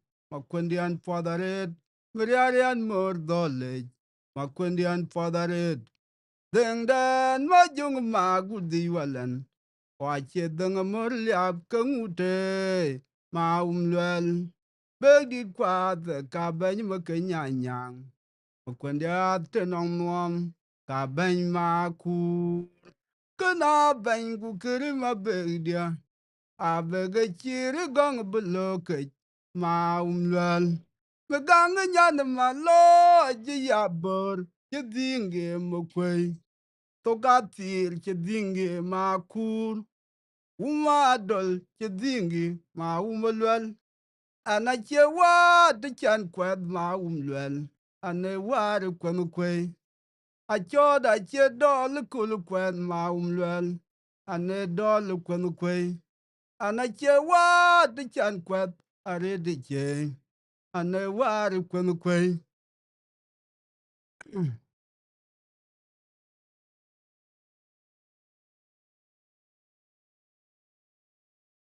e di dia kuma juk kon di dang la juang ma ki di min jar ko ko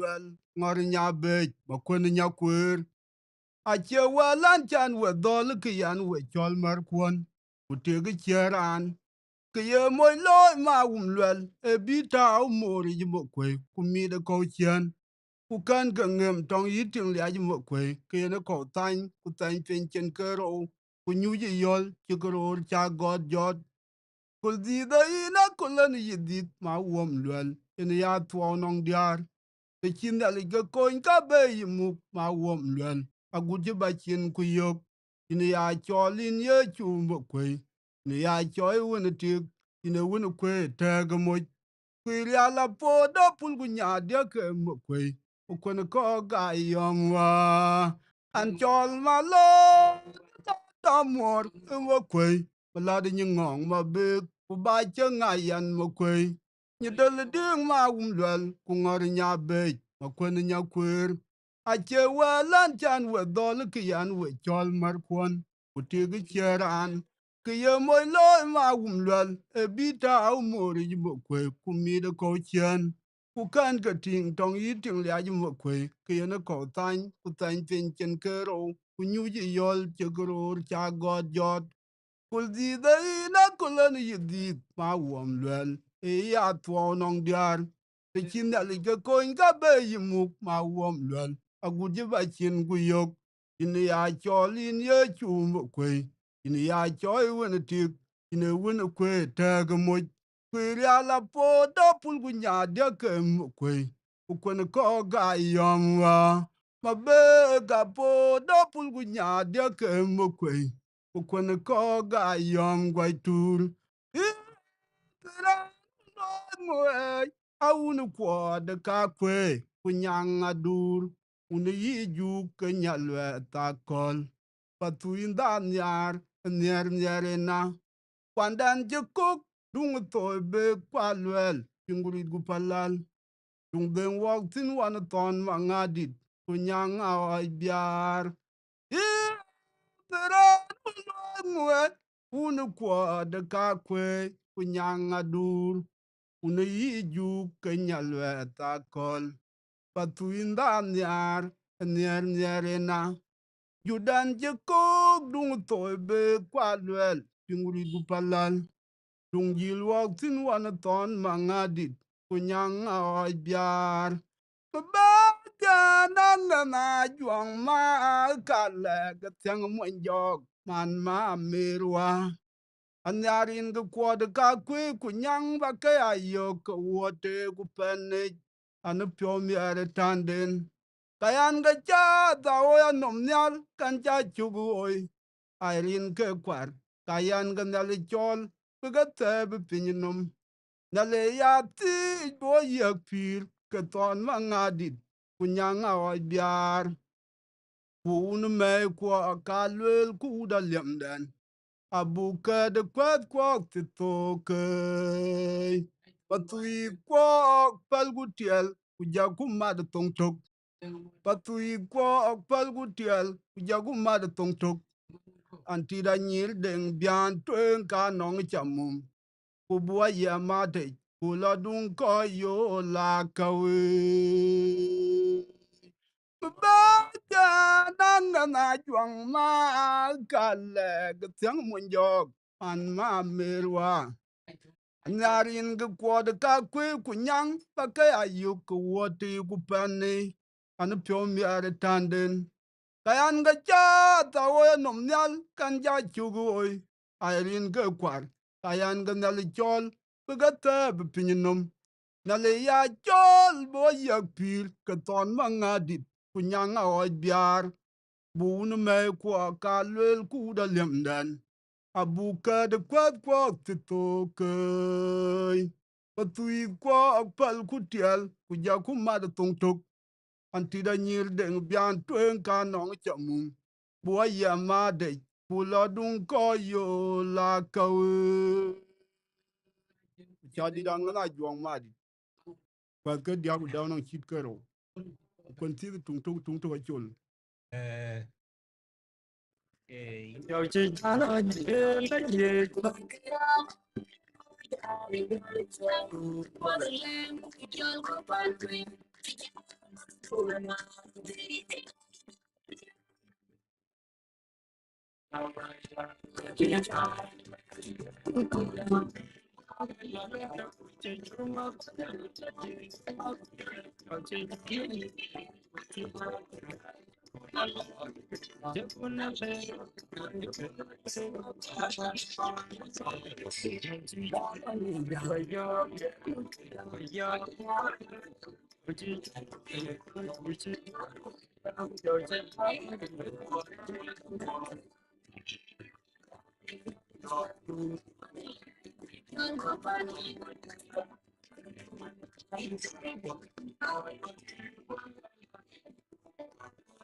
we were bor dai din yen batao e din alam Sudan ulbi alam John Garang bay moton ko alam Junuba Sudan dom ko we na Achiek Kur Kuer ran yin ne mapat commissioner ma jonga yam dor 204 ay don wan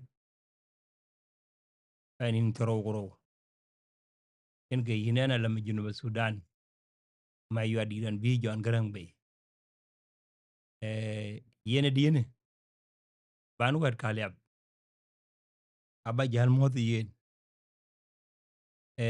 menda e jamanan bu war ci Laat Magot menda e jaman be ya war ci Magaal Achuoth menda jaman be ya war ci ma Angau menda jaman be ya war ci Akech Merwut ma kon dim menda jaman be ya war ci Achiek Kur Kuer ta ne mi to ne man ke idwo yen geto on ira ne cholwal ma wut 204 yen ke la na lam Sudan lum kulwal ma wut ya daga wundi golwe la lam jabe ina Achiek Kur kula dirmia alwe ka be ya lam dia be be le ma pat be be je man na kilwal ma wut ki bu munum bala ma be be an war yure na lem ke tiogro ala ma Junuba Sudan la be galwal ma wut ya de dina la na be yen ka batao dina yang Junuba Sudan yen getar yang dia en miur cha ju anan kwat ke wan kwat ke ro acha gatia ko kwat ke ro ato ke kan gatia madula ni yublo yana chala chetur wujiari randa en garani jam lundia che cham rim ko boy en garani chala chetur wujiari kana ene gol diar go lo diar ka ya kule miar pio ran lu welcome ne kule na Ajakguong mu dia ran chol Magaal Achuoth we ge wang non wan ran chol Laat Magot ma yara ngau wo chila live ne pesa yiko na kolon go wo berban ber kula live na Ajakguong tene ku ber Laat Magot ber ban yetok ber la live Ajakguong ne ane tawana lat late ban gar tige ye yilen ma jok iban ora tige ngwan go yindi o yin ngwan eri kor kulo ne kurba lol wan ye yen ke e kulo ri hak no wok yen ge chen banda rani chol jong mo yen mu community danga kwe yen ge kulo chen yin jal wa live wa yen la ta o mariar represent yen ruti ti ge to kan yen we mi dai wal garot ke yo wok do wa chi diop ene na chen kuro na run ke terwan udoro ane reke 94 ane reke 94 Laat man ne panen kiri kan jama Laat Magot yen ke lo dien ba ko chien panen kiri ga dia ko waren ay ko tuing ye gol makragwe ko lora ne chol akol daw atim chen ko tora wo pan chul dinga jam tam kir kumaruma lin malak ke koka ake kir damane 90 wenan gol kit 91 kay ber nga galan kit kula da gol kit nalipin ku ngwan pani jama lodi mane we ko ko jinu Sudan ko ya ko pan mon jang pe ngatong jamen lodi Laat Magot yen ke lodi ne kiti woro ti kir par bar ta ti panana utien ga tundu yen ga mo nyan kuy yen ga urore nyandu yugu diar ta yan men nang diar ka yang ga kar ga kan met aka ya ga cha ka ka le chen ga di de che be lo nje pe di de lo nyira no ma chi ma gala cho lo na chak din du ga chin kita tin kala lo nyira pe no yen ga ne ma gal wadi na cha bagam lu ran cho la duoda lir ko lu le ko cha wa chi lo ga cha lu ga na ran lo ya mara ran lo ra kuba ran piera kuba le piera ko to ba de tin tu lu ran ra kuba de nye tu lan ga yi ga cha ran mara e ga da gol foundation bena gol pin e ga da pa hui da ko wa ko den ran den lo ran den ko ran den mi odin chen den aya ma den ga dia mi or kin den ga ma kwendu na yu ran ma biur kelwel ma kwende ka ran ma char ka ran ma yom yen ke ma kwende to nga kor ba lum ko we jeng mi odun jajil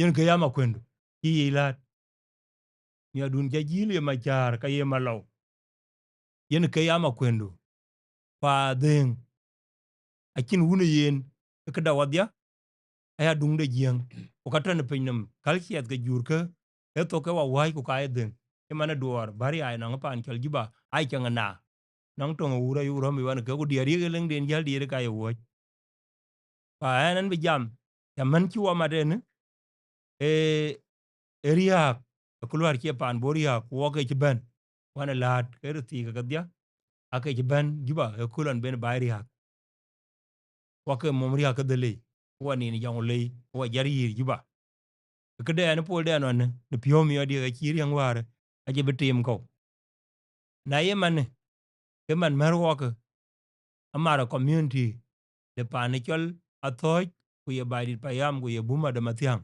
atokan ye dari na jita wachin wapane anang rane ye bulwil tang kilatin na jitimya anang rane ye bulwil rane tiet ka ban ku da kento din ba ka batawte ne e din alama junuma Sudan woni ne chalwil yen ga ba jalta ku tang lo men alam man yan yurien ga gane yer ken ga yang a chai ba ker ga dia hidier ga makwet achi ke nyae apio a chai be do na yitao ke ko kala ga tim ko pa ani jam la din yen ga bata ko kul lo mena lam ga ken ane yina lam ne pa nin tier kuro pa nin tero kuro pa don wan pa nya gorin ga yin ran kyol a junga yom dorin ga yin ne eh 204 waya nara dang ya luwere raja duwere ya na ti jaram kwala kwe ngujin mi ya lwar were jaminin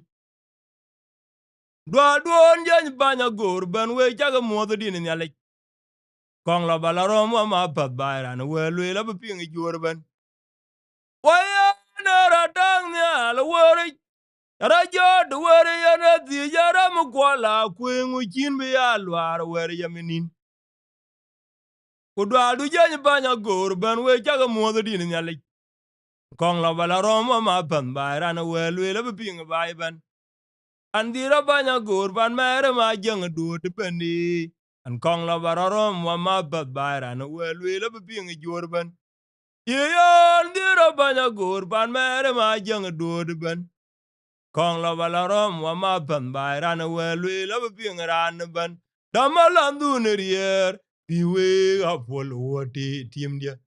Lam junub ci ben be ya tiele ben. Mugalam de ne bai matiang. An yar ga kiwe na yom doloy. Ba damalandu nerier. Piwe apol wote tim dia. Alam junub ci be ya tiele ben. Mugalam de ne bai matiang. Na nyar ga kiwe na yom doloy. Damalandu nerier. Piwe apol wote tim dia. Alam junub ci ben be ya tiele. Waya nara dang ya luwari. Raja duwari ya na ziyara mkwala kwe mwikin be ya luar wari jaminin. Kudwalu janye banya goro ben we jaga mwada dini nyali. Kong la bala roma ma pan bayran welwe la beping bayban. Ya nara dang ya luwari. Raja duwari ya na ziyara mkwala kwe mwikin be ya luar wari jaminin. Duan janye banya goro ben we baga mwada dini nyali. Kong la bala roma ma pan bayran welwe la beping jorban. Andira banya gor ban mere ma jang duot bendi. Kong la bala roma ma pan bayran welwel. Beping bay ban. Damalandu nerier. Biwe ga pol wote tim dia. Yang junub je bay be ya siale ban. Mukalam da ne bay matiang. Panyar ga kiwe na yom doloy. Ba damalandu nerier. Biwe ga pol wote tim dia. Alam junub je ben be ya tiele ben. Mukalam de ne bay matiang. Na niar ga kiwe na yom doloy. Ya na damalam. Yo na damalam be bay nang yiran bana jadier joli du baker kwa yual. Kin ga gaj go kuide. Ya kan gol dong ar garod ga kon gaj bay mading. Yen ga ya lam Sudan kan in matiang daran manen ga ina betor wen ya le kwa yang kong la jor ma. Anadamalot, tingadoror bago inang yuirana bana jadiere joli duba ker kwa yuala jinke gaju kuide. Chaka on gol dongar karar ga kon gaj bae mading yen gega yala na tudan kanin matiang daran manen ga ina betor wen yale kwa yanga kong la bae dit. Chaka on gol dongar karar ga kon gaj bae mading yen gega yala na tudan kanin matiang da. Yo jaga an gol dor garod ga kon gaj bay mading yen gege yalam Sudan kan gin matiang daran manen ga ina betor wen ya le kwa yanga kong la jor ma timo wen na yam dor ben da ga duran nyog nanga ayanga chiro no ba jidi na yang pa yudu ma je damalam Sudan tim dia no una gud gara buider penye junu lan na yanga jaror be retikin Sudan jadi dalam dien amuga yang di tiar ka asiali damalam Sudan tim dia na una gudgara buider penye junu lan ayang ajaror be ya ping bai Sudan jadi dalam dien damalam di tiar ka asiali muga lam Sudan tim dia na una gudgara buider penye junu yang anyawala ramago yer kurama luong malung malege jong dit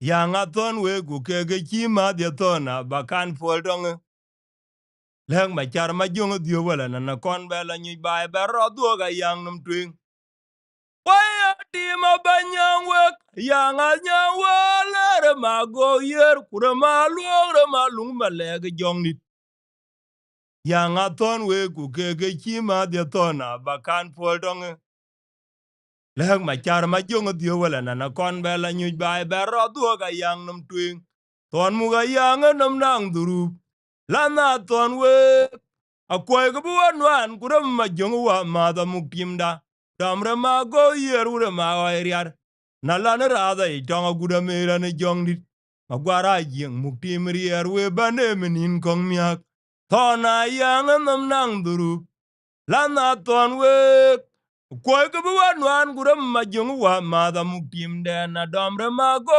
yerure ma wa eriar na lana rada I tonga guda mera ne jong dit magwara jing dam timri we bane menin jinyak Laat Magot enen be koto rang ben ma baga mo din to ma yaran Okay.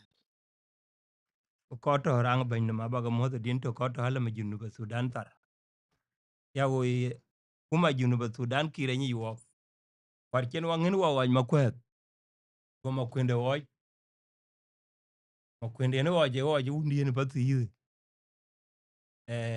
magang de ko magang di atum udina cha ba kire man din ba kire din ben ma kwende ben juba ani jama panen ka anyi kir ke miori wo gonum amior ke amior ga runde garunda ko daman ko ka ben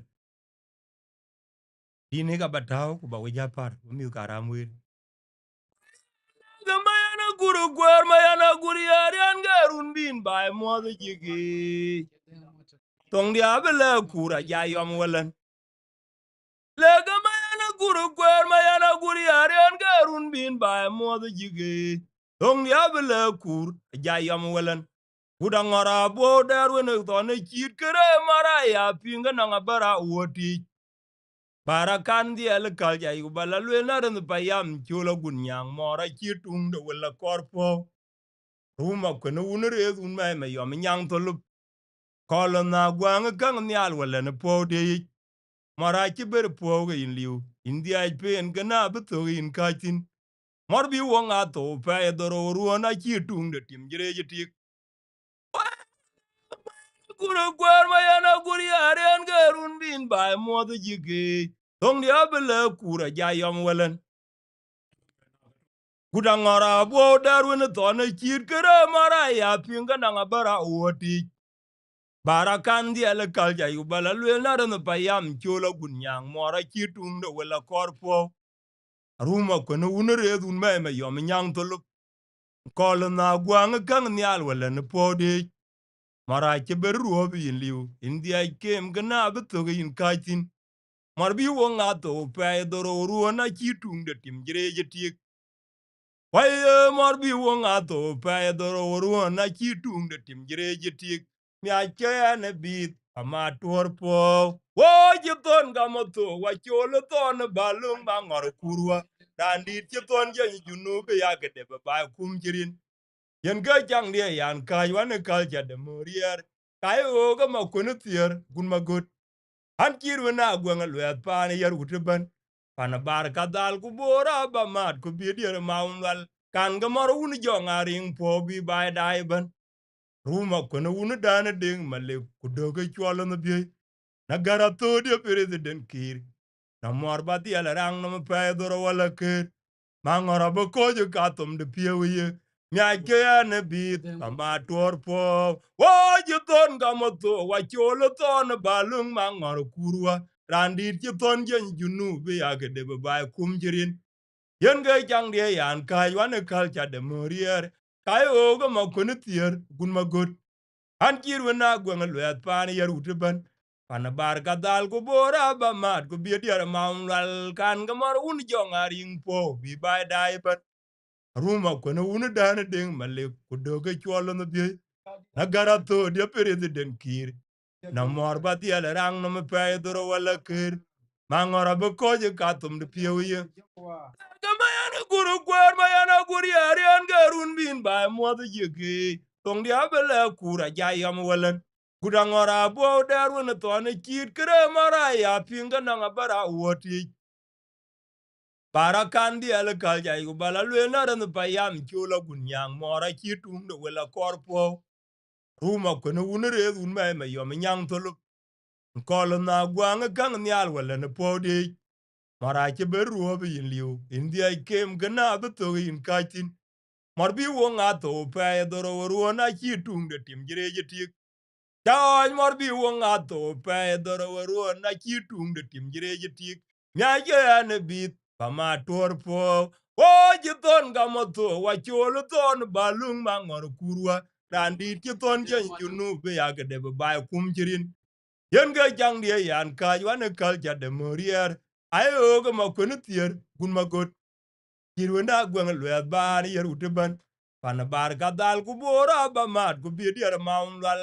kan ga mor un jongaring po bi bai dai ban aruma kono un dan ding male ku doge chwalo no bi na gara tu de president kir nang mor ba diel rang na me pe duro wala kir mangora be ko je ka to me pio au madalien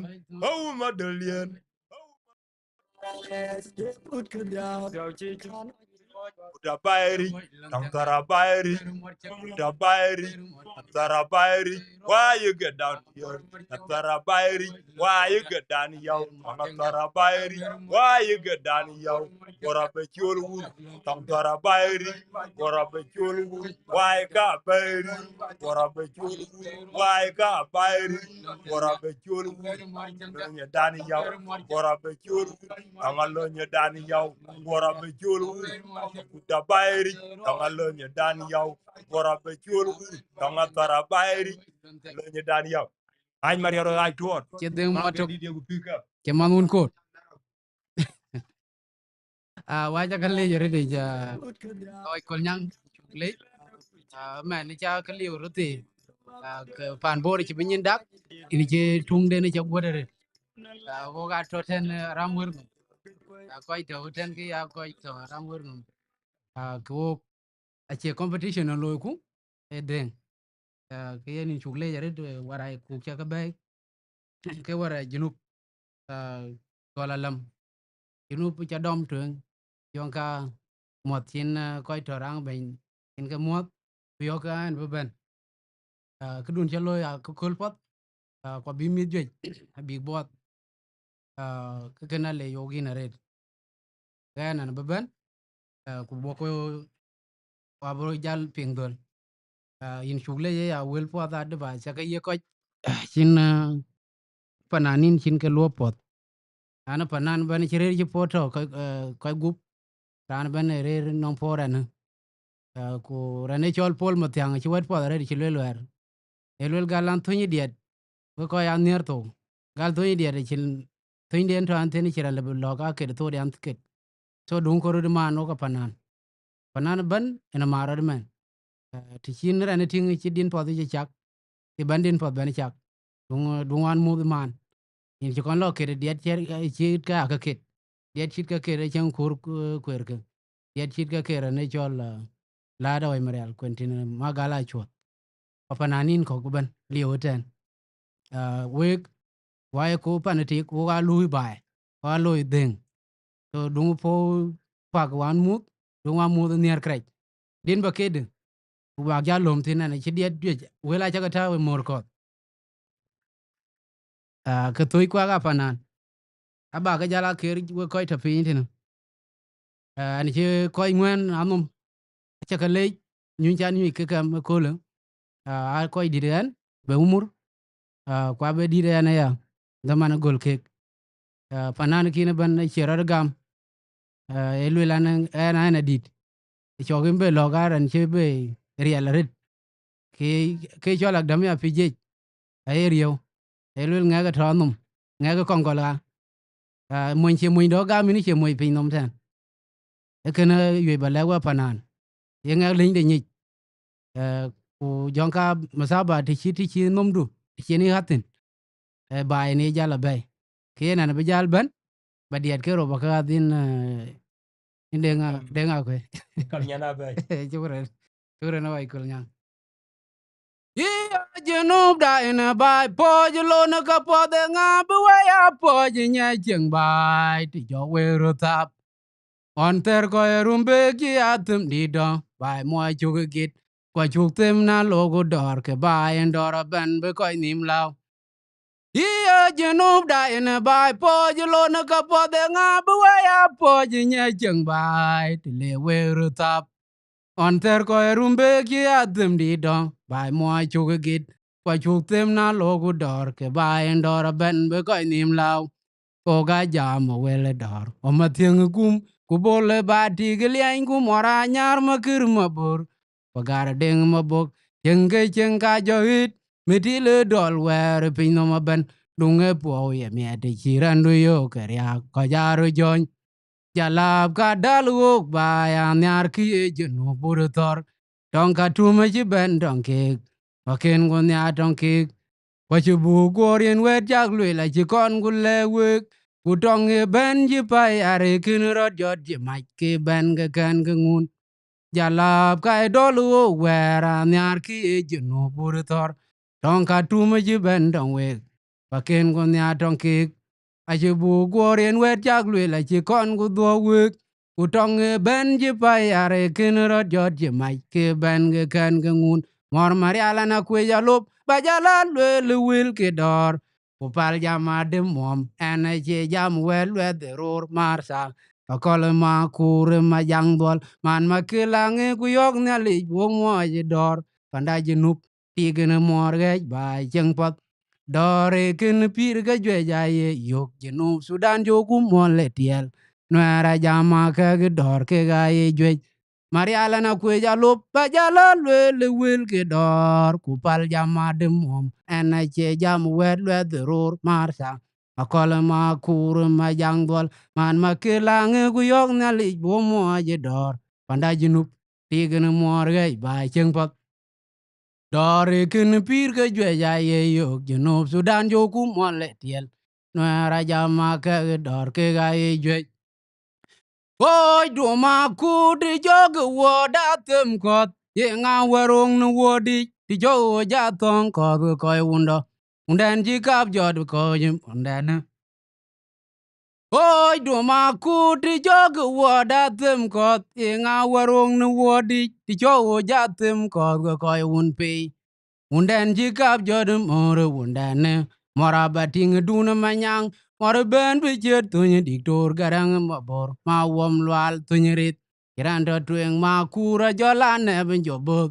parat ka den tun ko undi sultan ma char ma turu koryom ran jo weda be because you dwell ping lan in woodwir ya Michael ya madinganin yin wo rai juk bi lawyer yang undi di ga jang lo manyang koryom hoy ma juk ko ai ton diktor ma kur ma tur pya do den ko nyot Emmanuel mangare dur manyang unda e ping mor jimin taron tong ing ma jong bar ai chi chi koryom wallen Guang tung oi tun la de manyang joko chak tu kudong ti bi ga dai ina lu gu guang nom chi ding nyal undi sultan ma char ma tur koryom ran jo we da be because you dwell ping anin wood jwir yo Michael yo ma ding anin ding wo rwa chu bi ko loy ryong undi di ga jang lo manyang koryom oi ma juk ko oi tun diktor ma kur ma tur pya do de ko nyot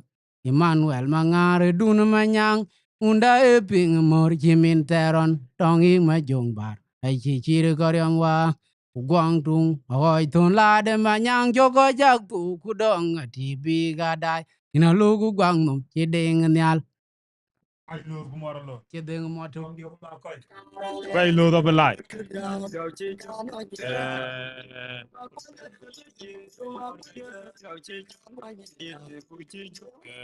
Wek bai. Ka wel ka chi wa tie ga wel.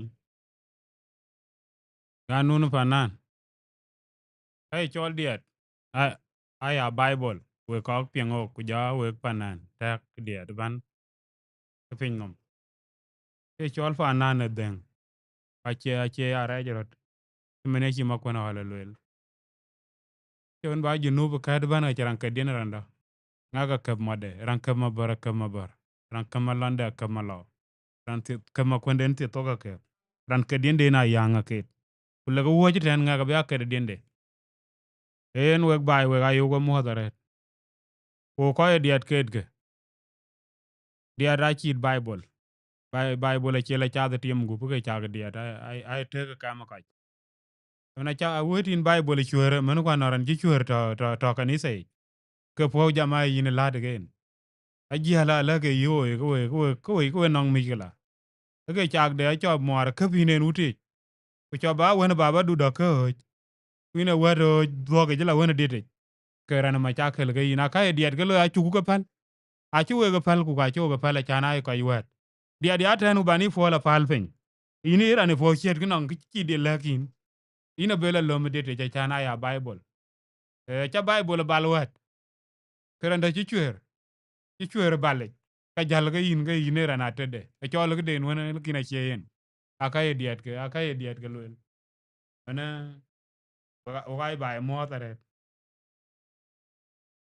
ana che uji nya chol gu nya lwel a shan go uji loy ana uji nya yer kuman nya yan chok ya mason jore juangi ai ton ko ai ma cheng lu de agwai lo bulaj ana wa son mangari modiana yok wewe dangowa wulen ga juma buro jiten ikiran wong kyairo ruga cheye ye na ujok akunu weda kemelot welen derge lwel kutil ga jiko jangu ke ojen mariar e jorde we akunu weda kemelot welen derge lwel kutil ga jiko jangu ke ojen mariar e jorde we ai ton ko ai makur mabegde mangaru unbegwa acheng diagwat Elizabeth ana cholo uru buti yore kachia malel nyet anong jana liz mabek wa fanan pogdit yene ka ko ge jambe makura ngok walen chia ke sier kuga hojiga dia nangok kwa chia ga leutin diar kuat makura ere chifana nyale roy lot kumar lot yenga chibada je lot chiruk Kelon ma kurangok, wil ma yamalot, kuma derangok, kujong sonangok, and twing mangar. Titowen madol twing can berwin madol tar makurwa. Ngajam go ko ngang mamusonich morsok, and kid jir panser, chi jotich, and a galser, kajunu mwaringut, arefich, makurwa. Kia banan lwel vilek piny no ma en nyalej pieng makur ma beg dia tung so ganong son nongen maru unu magore yul anong son ya bor ma juga to ka ywal kwariek lot ma beg dia o chiga tem ser e ken lwel anong nyingir buko ju bai nom ko guger yer ser e chiran jam makur amugalam twing maru unu ken jong beg ku kwara torien kwong nim ka gan marung o ge bula noat walen yogu jamrin kwak abaram majorot udenga on mangar we ke de vin luet we ga cham mozo ku dwale mabik we ko nong tung so makur lono son mabil unda na cheche gwen abaji masona jit tangu kut kwa china dende kurien ngwat yenom ugony piny angawaring ku jodande echeni chang den makur pinya dom ngek anyadenum makur oga muk tung zogrier ter oga ye jam ye ku yi jam ni adichiek bup mading bup oga kaj etung sok makur etung sok kuna fen magon bubwa kwa chol bup etung sok anyi bai Sultan kiaga unu makur wene bup ogun mariar kwa dhieloj makwene magoda wa charot gal mabeg dia o chiga ser eken lwela nong nyingir buko ji bainom o giger yer ser achiran jam makur amuga lam twing moro unu ken jong be ku kwara torin kwong nim ka gan marung o giger bula noed walen yogu jamrin kwok Abraham majorot udinga on mangar we ka de vin luet we ga cham mozo ku dwal mabik we ko nong tung so makur lono son mabil unda na cheche ogwen abach ma son na jip tangu kut kwa chena dende kurien nguot yenom ku gony piny angawaring ku jodande acheni chang den makur pinya dom ngek anyadenom makur oga muk tung so grier ser oga e jam yi ku yi jam ni adichiek bup mading bup oga kaje tung sok makur tung sok kuna fen magon buwa kwa chol bup tung sok anyi bai sultan chiaga unu makur wene bup agun mariar kwa dhieloj makwene magoda wa charot gal ngara chan wong nok nang son ko pa jwal Ran be jole ruona bayuk undena gulaw sonuk kemayaj ma pang welen amodit kulon amer oga nyike gbai rom da na jong melek kuma kang nyen riak ranti na yang Achiek mo nyi woti je. Ran be kore ruona bayuk, unda na gulo, sunu gamayaj, kuma pang walen, amodit kulona mer, uga nyi ke gbai, rom dan a jong melek, kuma kang nyeneriak, ranti na yang Achiek mo nyi woti. Diede ni op chibuo tongen, ka ke kany ni chul. Itoran jen kor, nubo kuro mugala na yang kulonu mogung. Makang ina nong tila yang, toni yen nog raj. Koin manando ge koin nyaren, asung je beluelen. Unda e menir, achiran kuyok, oga nyike pabuban. Gawinu wa mat, kwa wany machot. Unu diazit, awany mayoma chirioj. Dedi ni op chibuo tongen, ka ke kany ni chul. Itoran jen kor, bokur amugala na yang, kulonu mogung. Makang ina nong tila yang, toni yen nog raj. Koin manando ge koin nyaren, asung je beluelen. Unda e menir, achiran kuyok, oga nyike pabuban. Iga winu wa mat, kwa wany machot. Unu diezit, awany mayoma chirioche. Mariarton gulunu makur, amugalam den. Anarere tunnum, ananong dubadin mugalam. Wega nim jare dabach, kwa yogu tiang tinayi. Tibi Achiek soje man. Kayogu sanyi tong dian magok, kwa wany malwal. Lunu man nyagak, rantia dor we duamwal. Gayen nyanok, undene. Jongu maju kuma kanyen. Mariarton gulunu makur, amugalam den. Anarere tunnum, ananong dubadin mugalam. Wega nim jare dabach, kwa yogu tiang tinayi. Tibi Achiek soje man. Kayogu sanyi tong dian magok, kwa wany malwal. Lunu man nyagak, rantia dor viduamwal. Gayen nyanok, undene. Jongu maju kuma kanyen. Ranen te menyin abiyug nometiling. Macheng walen kuma liribol. Tangere siek penya lia pap. Apodu gatung son benanok. Bikaman. Anache yeng malaw. Ayaga nyuat gabila. Ajongu manyang. Ayol maju alanden na yang akany no muton lonudul. Alanden ge mozen walen kuma pin. Ranen te menyin na biyug no meteling. Macheng walen kuma liribol. Tangere siek pinya lia pap. Apodu gatung son ben anok bikaman. Anache yeng malaw ayaga nyuat gabila. Jongu manyang. Ayol maju alanden na yang akany no muton lonudul. Alanden ge mozen walen kuma pin. Oga kwany mo yori chuke. Oy malwal dira mugalam. Maninga yang den ko sul nyin woti. Etim den kema chamrandia. Warinde ina ngwany lel. Maninga yang gwairane. Oga kwany mo yori chuke. Oy malwal dira mugalam. Maninga yang den ko sul nyin woti. Etim den kema chamrandia. Warinde ina ngwany lel. Maninga yang gwairana yang lel. Oy malwal dira mugalam. Maninga yang den ko sul nyin woti. Etim den kema chamrandia. Warinde ina ngwany lel. Maninga yang gwairana yang lel. Agun mambero gamayam pan muanjang. Unero sing yen a chini yarioj. Unda e son yen. Alanden kawana amjok. Unda ga maute. Oga nyi jerin gerier. Chorano kubediamdi. Muga yang den. Oy malwala walan. Agun mambero gamayam pan muanjang. Unero sing yen a chini yarioj. Unda e son yen. Alanden kawana amjok. Undaga maude, oga nyi, erin gerier. Chorano, kubediamdi, muga yang den, oy malwala walen. Remdi andalu nudule, yagirom loy ka gudwach. Ngabe ogera yang den, kawana amjok.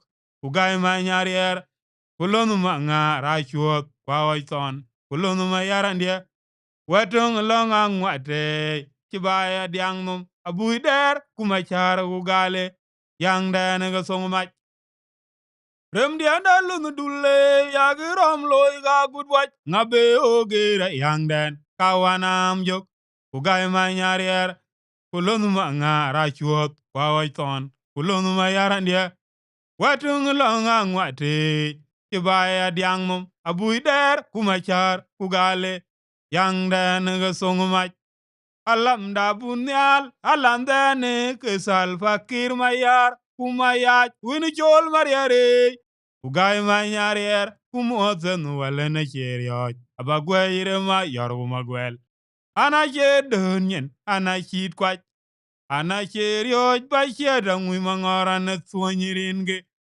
alam da bunyal alam dene kesal fakir mayar kumayat wini chol mariare Ugay ma nyarier, kumoze nuwalena cherioj. Abagwe irema yoru magwel.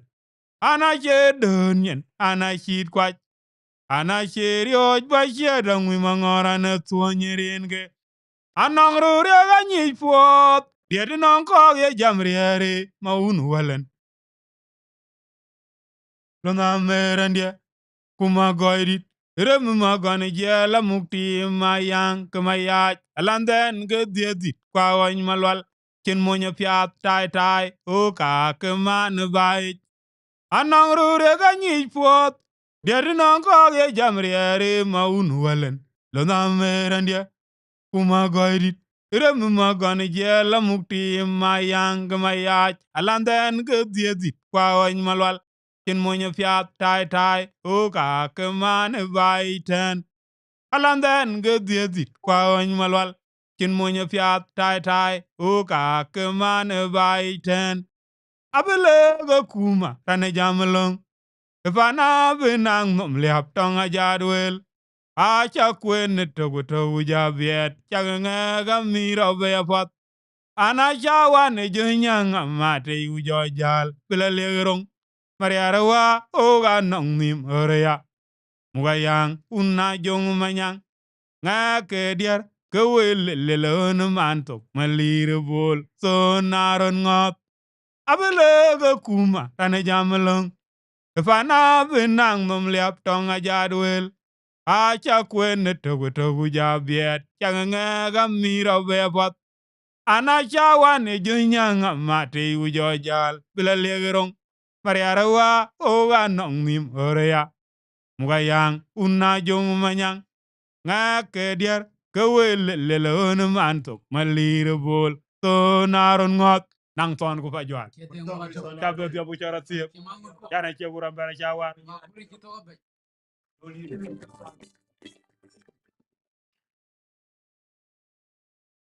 Ga chu ko mo ko da do dal ta kwa gali ta ni ni ga jwe ta kwa gi don gali o do tin ka jagwa kuira me ko che da ben ka jang ding chengo ini nyu do ku per di de in lo me du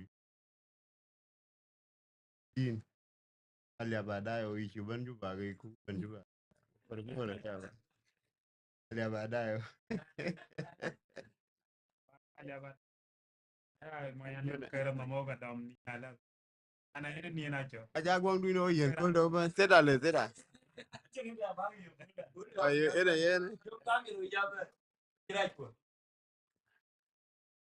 unde na balwerien undi derumba wanye gaye number 1 achuni war undi de lo na jol dal kubul mabor kudenga beraliap umayam denge jeteng walan umar nyang makwen balek unen war wanye jajini duru mintanero laj jang mayan gwanyo bakal kulon mabor kubula war mariar kale walan we jaga muado dia Tong dide na kerien gano yun dide antin. Una valwerien undi derumba wanye gaya nama wana chuni owar. Undi de lo na jul dal kubul mapor. Kudenga biraliap. Kumayam dengi jiteng walen. Kumar nyang makwen balek. Ununwer wanye jajini durup. Minchana relaj. Jang mayan gwanyo bakal kulun mabor. Bola war mariar kale welen we chaga lor wazia. Tung zia na kerin ganu yun zia anzin. Oga e wong lo junya. Tung zia na kerin gan liag un zia anzin. Jung rumbe wa udal rumbe kunan rumbe wa. Oga eriam tuk zia dai. Umi rumbe. Tung zia na kerin ganu yun zia anzin. Oga ye wong lo chunya. Tung zizi na kerin gan liag un zizi antin. Zinga bija pial ngu jenero talat. Zinga jigala. Kina jawe ga zabu ni kem ke wat. Ke wege dit. Rin kwa atar jelot ke wina ngau. Kumadya ma fwa wa chwat. Pori jentung dia ay dongola kurdur kukak. Tama juang ma la yau. Kala gurgu gaga ya nyar ban kwana rumba wala num gulega gal jenge anye ke wajanga yoru wal walan yune unda na war nge uri ene wasa gujala duk barala jerin pat ajanyar tong zizi ana girin gano yun zizi anzin ugaye wong lo junya tong zizi ana girin gano yun zizi anzin Jung rumbek wagdal rumbek kunan rumbek oga eriam tog ziazai o mizga rumbek tong zizi ana gerin gan liag un zizi antin.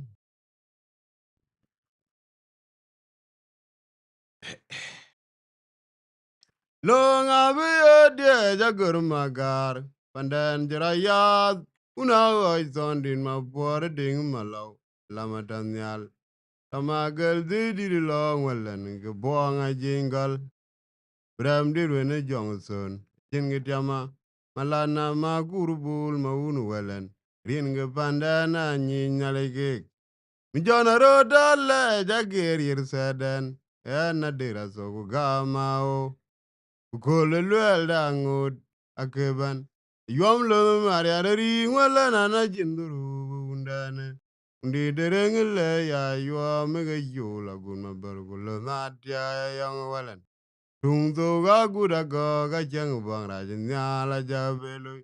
William lo nu ma gur ma jang walen. Lamata ka yo ma guir. Ga ma ngara jot unda na dia jen zare. Gibi jer wa ye gibi ting lu yi dere yen le ga. Bala bi ya de ja gur ma gare panden jera ya duna oi zondin ma puare ding ma lau. Alamata. Kemagel di long wala ne ke bong a jingal. Bram diru ne Johnson. E chingit yamo. Malana ma gurubul ma unu walen. Rin ge panda na nyi nyaleke.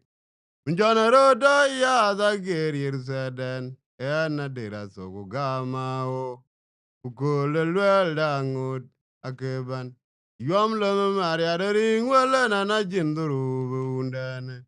Undi derengele ya yo mege jola gunma bergula natia ya yang walen. Kutung soga guda ga jang bangra nyala jabelu.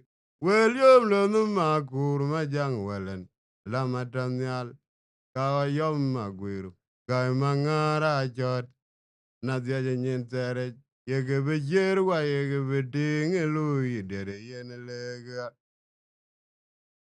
We ga ba ya zira buat je ye labe gedi abege sanye di turu pot Daniel ga ya yo mato wel yo mwal walan mayol zong sany gu chwa manga dirwa yege be jerwa yege be ting lu yidere yen lega we ga ba ya zira buat je ye labe gedi abege sanye di turu pot Daniel ga ya yo mato Wel yo mwala walan ma yol zong san gu chwa manga dirwa yege be jerwa yege be ting lu yidere yen lega wel yo mlanu ma kur ma jang walan alama tanyal ka yom ma gwiru ku ga manga ra chot na dia nyen tere Yeke bi cher wa yeke bi ting lu ye dere yen lega.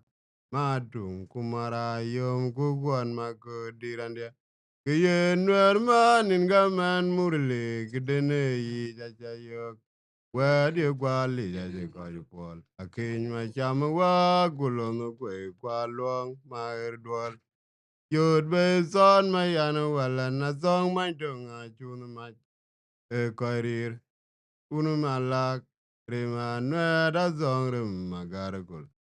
Tung so jad, a beer, catted own. Tonkin dual, lead bull, my gargle, a jet to a lagir. Tangwa tango kwanyo wa kulo nare midwar. Bumba den yen ge konye konye yewot kum tanga kuisongo wa. Kiye nwer man in ga men murile gidene yi ja cha yok. Wedi gwa li ja je koju pol. Akin ma cham wa kulo no kwe kwa luong ma irdwal. Yod be son ma yana wala na song man tunga chunu ma e koirir. Unu malak, rima nwera zongrim magaragul. Tung so ja dabye, katiri une, tangkin dwa liribul, magaragola jatwa lagir, tang wata ngo kwanyu wa kula nare mdwar. Umba dan yen ge konya konya yawat kum tanga kuitongwa. Aye, razie gwayo mujara logi yene ujamri yere wadkak. Arirwek iba una jung malizrom da ikubenge nyen guda yange. Aliyev kwa dom sogro bulo gure lak. Pagachiran kuyuk. Asel marupir kwa tunglu nyandye. Abiela toga bu mit remu wate. Cheno ba dalwega uranda jaga yakin. Kera lwil anong rane jama zele ni yepo lege entok banyi remenwer an jemal yan songrom ando benyu jayange keke ojut ayere zewa yang ojara loge yen ojam riere wadkak arirwe gibak unajung alezrom dai kubenga yen gudayang Aleb gwadam sogrog bulagure lak pagachiran kuyuk asel marpir kwatung lunyandya abiela toga bu mire mu wati icheno ba dalwega guran jajage yakin akera lwil anong rane jama zele ne yepo lagi antok kubanyich remenwer an jemal Randa benyu jayang ke ojut. Menjane ke jer piat ajaran le ogunde neban. Ana jele baryo jerane choro uromden. Keding kwa guryam walen. Una baryo bazong pana jang duanyak. Yagekan ngeme opot. Una jerane de galer kuburu mangol kumakura turbai. Alawa juda bawan maluk akwaran ben kawai chakajakan jamabat. Menjane ge jer biat ajeran le ogu undane ban. Ana jele baryo jerane choro uromden. Keding kwa guryam walan. Untu ya baryo bazong pana jang duanyak yagekan ngeme opot. Una cheran de galir kuburu mangol kumakura turbai. Alawa juda bawan maluk akwaran ben kawai chakajakan jamabat. Miyani ge yer piada jeran chulu gundane ban. Ana jele baryo jeran choro romden. Keding kwa guryam walan. Undwana baryo bazong pana jang duanyak yagekan ngeme obot.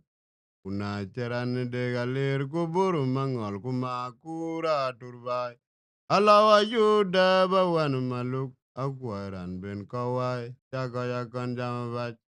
Aye ngubene lwel ulo jweja chagalum.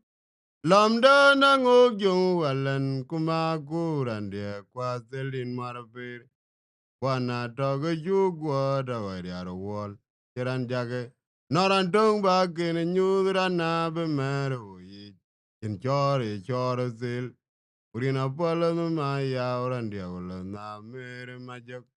Terda lolo ma more ring walan kudu badit. Anor sig dit. Bling lo na jereria walan na korbaran chudune. Ugaman mata marje joro greminwer. Dana jene jam. Yangu bene luel gulo jwe jagalom. Lamdana ngok walan kuma kurandia kwa selin marfir. Abwana toge jugwa da wariar wol kwa cheran jage. Anoran tung ba kene nyudra be meru yi. In chore sil. Murina pala ma ya orandia gola na mere majok. Ater dalelo ma more ring walan gudu batit. Na nor sing mugayang. Yubling lo na jereria wala na korwaran chudune. Oga man matamar joro gremenwer. Dana jene jam. Koi ko kara la le jekin undan. Kwa ke ojus pale king makwanya walan. Tanga galo yolon jelew. No londa vera antiama wundui. Wat ngalawi o be korana re gelungi yar kusona wan malet. Mayano wallan japor nyuaji janum twing. Achena dundiro. Magara didare ta chen kityama odya. Ugara bayam meje ke jwalire wallan. Bayam dana jit bayam muni. Tangjuru kabra. Iya. Uga jage bana liaba gut pan bora jenu nimrier. Kam gajamena ngujenu wena mayar kon ga methuinum. Kamujare bar kume tung tung kok. Kara baryok bazong rwane gongi nyaka ya jeran gamo. Yungu ya bela jam parabol ke kiri tango. Ngara lo nyamur wate. Narare raza e jemene kiri tang lena malena wa. Ngalewi ubi kor kuwana rere gelungi yar kusana wanymalet. Mayana wala na kwerta jija num twing. Achena dundiro. Magara dira re ta chen kitiamo dia. O gara bayam ke jwal dire walan. Bayam dana jit bayam muni tang jure kabra. Iya. Oga jage bana leba gut pan bora jeno nimrier. Gam gaja mena ngujenu wena mayar kan gam suinum. Kechobare wer kume tung tung kok. Kara baryok bazong rwane gonge nyaka chiran gamuk. Yungu era na jam parabul keke tangu. Ngira lo nyamur wadi. Narare raza ichemene kiri tang lena malena wa. Aye walan jador gula yang nyiri unde na buang miade tualia. Oga jibani gela zarunda geding kulungi yara walan. Kuma unadol magwanya walan riada na yang. Amano mwene ya benyong gudwa lane kisone yege yet. Warin dia gina jigini ne yipo. Chera yogu Son mangol gumaguru machar munga yang arir. Walanja adore kula yang nyirge undan. Apon miade dwalya. Oga jibani siarunda geding. Kulungi yara walan. Kuma unadal. Magwanya walan riada na yang. Amane ok. Yungwane yabe nyong gudwala na son yege Warin dia gina jigin ini ipo acara yogu tangan son mangol gumagur macar munga yang arir cara be man undi tener wangu bayok nanong uduri agama tu adit kuma lat kulo namor zigya namana bar jele rafi watara benach Tichone yabe man undi tener wangu bayok na nong duri agama du adit kuma lat kulo ngamor zigya na mana bar jele rafi watara benaja dolara wai gaba on bene tanga kuma wet ko jakul ram dwal lamdan ke jwal dire walan kuma mera umbor Reminwer wa yen ge mat word ke zia jiran naro. Ao kor ni yo rema janga gura mera mukdim. Ayang alaunum etang ding matung. Na mun bizao zene ding jao ga kai war nyen wate ya yarwa. Dolara wa ge ba on pani tanga kuma. Jakul ram dwal lamdan ga jwal diru walan guma mera umber. Reminwer wa yening mat word ge zia chiran nero. Ao garu ni yo rema janga gura mera mukdim. Ayang alaunum etang ding matu. Naram zao ziniting jo ga kai war nyen wati ya yarwa. Rajora bizal jaluti. Waru chabang dak. War song is on irare.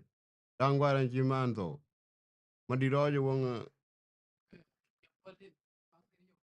Yen na pet ka we koi dai with the way chu ka len dai chen we dai wo chen pin ka chwal ku le je na de daman ke yen na bu be jwir na kol bi be ben ya ke bo ke be benem to ko ki ra jwir bu to live ne kol ke yen ne kre bi ke bi benem go ko le yen na pet wo be entertainment inte ta bug loy so ke ne yen ke bi wo ke so we chu ka len tan chen we to wo je to mane 2 hours and 36 minutes.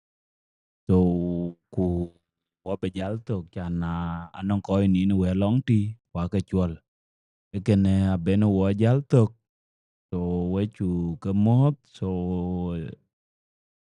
aw kol nyang alwel boko jal tong ku bu jal po so kene ne ke to so thank you so much ne tan chen we to no wo a leje na ka nim ko ta chi daman ke da ku daman bu be jwer bu nge be ya yen at least ambo time de ben nenum lwel ache ka nim tong ne wel diar pia da red yen we bai ran dien ni chol manyang garang manyang garang manyang ran kene de da pet ka ba luel na no ran ni ran chol jong manyang yen ma idara da makamat ka garaw ya bor ka wona man kana garang manyang yen ga dit jal jong manyang ben ka wona garang manyang ma taw te jog tin yen ga te tin ran barare ko kurti ka je dole ani jamala we koy diar chala ping diar cha yiro dora yiro kuma kwet ayan wan anang dor ga mariar an ga gol jonkur lar bakala kor kartum la ga bay Britania aya ka talapo pa na ya ket ne diar ga dor ke diar ayiro idam dor ayiro dor tu nga ga ken ran jol bol deng riak en ga nang dini jam ga jol kir ga de bol deng riak ma ku ye lewi dor kien ka ajal ga wo no ran jol gang tyang ga kuran ga bayti ran jol nyang tyang ga anyang aguda meir pa jol nyang awon ma kur pa ina nyang awon ma kuna dai no wo wato wan de mel du ne wato wan ran jol manyang garang manyang yen ran aba mot dini yan mar yadir wo pani jor ko en ga bana mot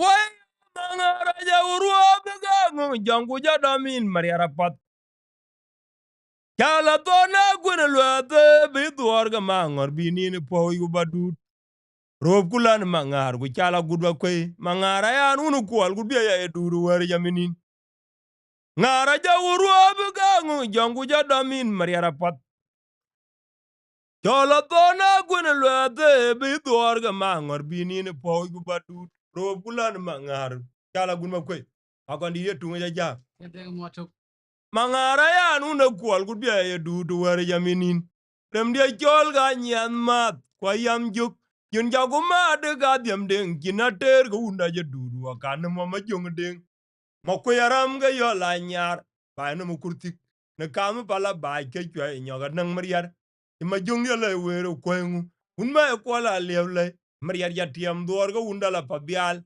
yol ga nyal ma kwa yam juk yun ja ma de ga diam de nga chinater go unda je durwa kan ma jong ding ma ngoraram ga yola nyar ba no mu kurtik na kam pala ba ke kwe nyoga gwan mariar ma jong ya le wero kwengu ruwa ko la lewle mariar ya tiam dor go undala pabial Uda jod be jod mur kwath, uda jod be jod adong kwa wathona mal, uda jod be jod adong kwa ga katungo. Unda jod be jod mur kwath, uda jod be jod adong kwa wathona mal. Biar ga mith ga luth, biar ga mith chewu chi dhuor, ai ko la yonga. Uda jod be jod adong kwa ga katungo. Tinyi yar kwany ma jog dia, tinyi yar kwany ma din ngogo kurwa. Tinyi yar kwany ma tung dien, tinyi yar kwany ma din ngogo kurwa.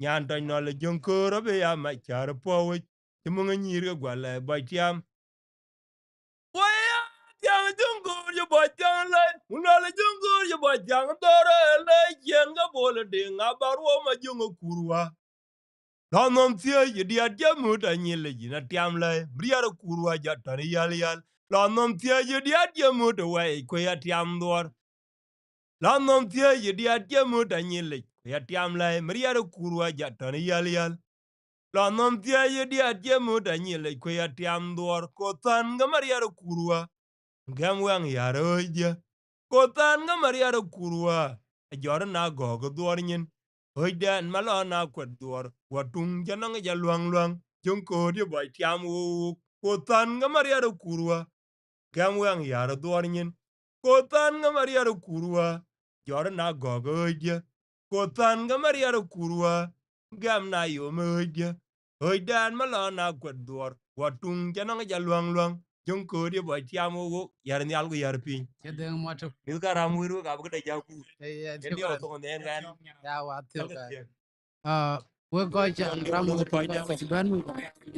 Ano ko kumba ye dari jamari.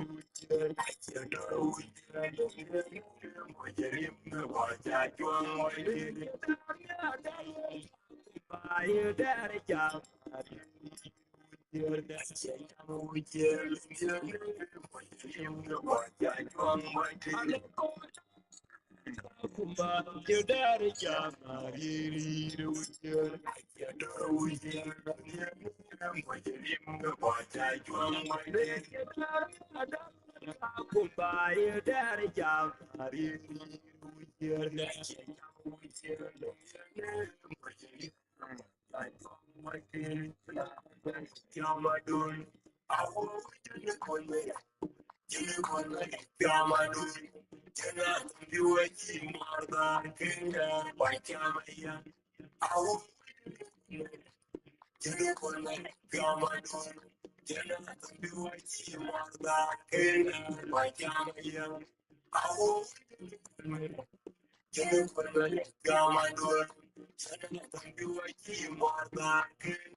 Quên cha lên put cái đào đầu chi cho nó chỉ lên chi cho mà có đất chi mà có đất đầu chi cho nó như tiền phụ chi cho đất cho con nó lên cái quê con nó lên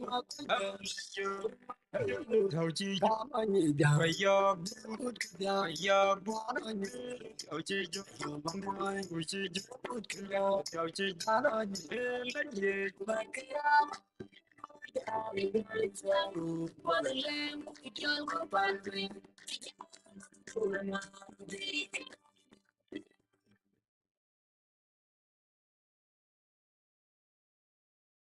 yen wa chu kale jere ri wo koy we ci ban ba ban dai wo wa ay buk thiok chin daman dit buk lum wa bo ko berom ke ok ban ba diet ba ka bana piang dol wo tok ke yen chiran do be jam din aram wer ko din jiang ne baket kwen bi ko ja thiok gen de nga kwe din e choram chel gor che gora na ben be ping ne den gen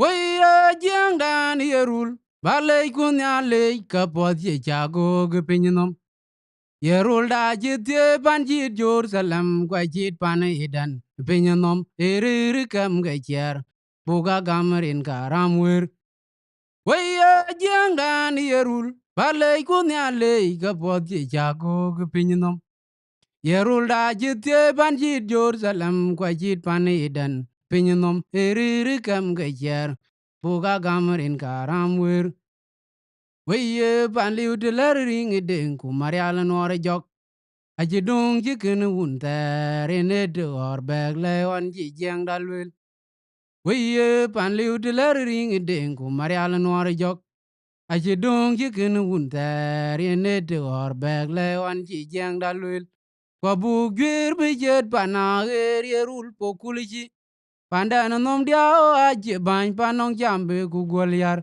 o anong yeri chil to nya dur manyang Paya tung dia ga ya tong ke Israel la chin kin o nwan tin kwa bi amir ka Europe nom ko le ne ram jel jon yak panijeng Ben kir ma yara kon ku tem weto ka dom ke chu ke lai to wir ke yin nyang ku lai wir ga dia kalwela kon ti lana gur chwo we ga bere to ram jele na gora kon ben kir ma yar abu gwer bi jet bana ger yerul pokuliji Pandana nom dia o aje bany panong jambi ku goliar o ga no yeri chil to nya dur manyang Paya tung dia ga ya tong ke Israel la chin kin won wan tin kwa bi amir ka robi nom kule ne ram chel jot ne ak panijang Ban kir ma yara kon ku tim weto ka dom ku chu ke lai to wir ke yin yang ku lai wir ka dia kalwela kon de lana gur chwo we ga bare to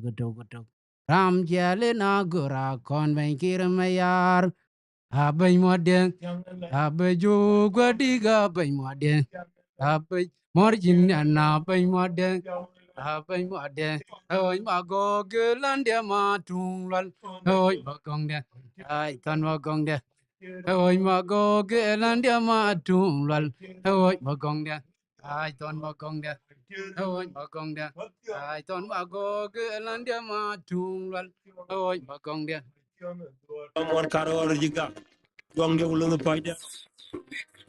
Anak ko kumbaya dari jamari.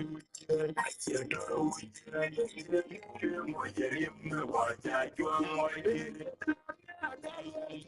Kumbaya dari jamari.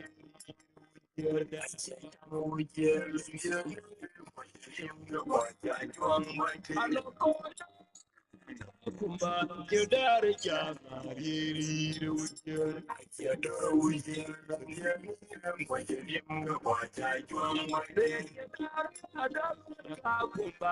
dari jamari.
Queen Charles, the good girl, go to John,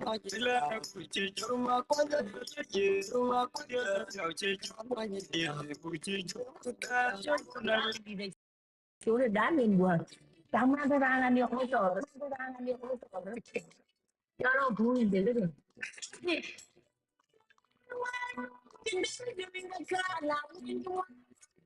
Cái gì cũng không. Mà làm nhau. Dua qua kita di negara lawan juga. Kedinya pun mendadak mandeu nganyang. Kedinya pada rekin kedi baju. Kuyirin mari kagian tuwe bana.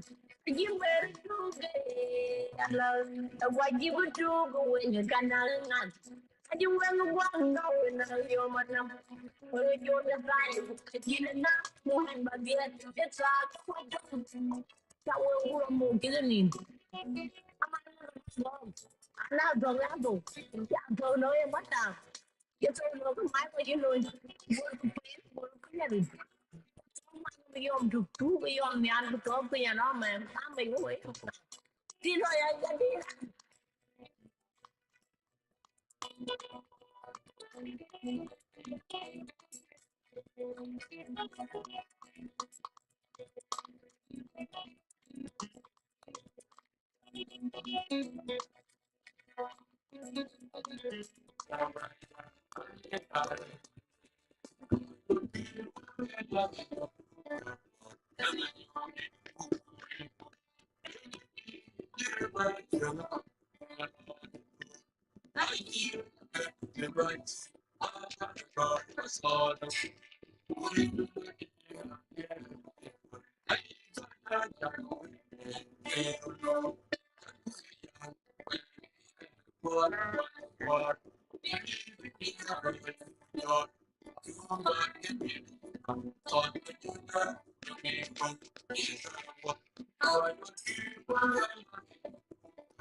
Ay and go away koi die with the way to go lane it and chew it to win a walk for almost 3 hours.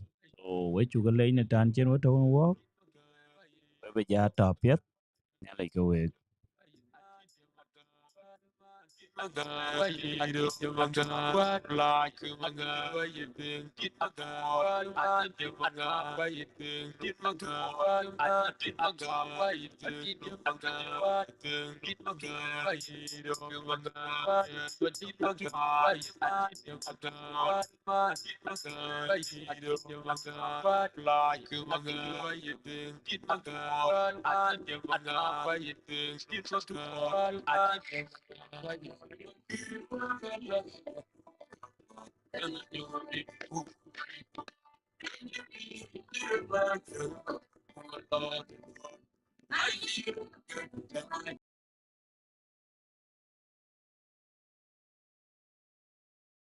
And I felt what be jalba you no cool.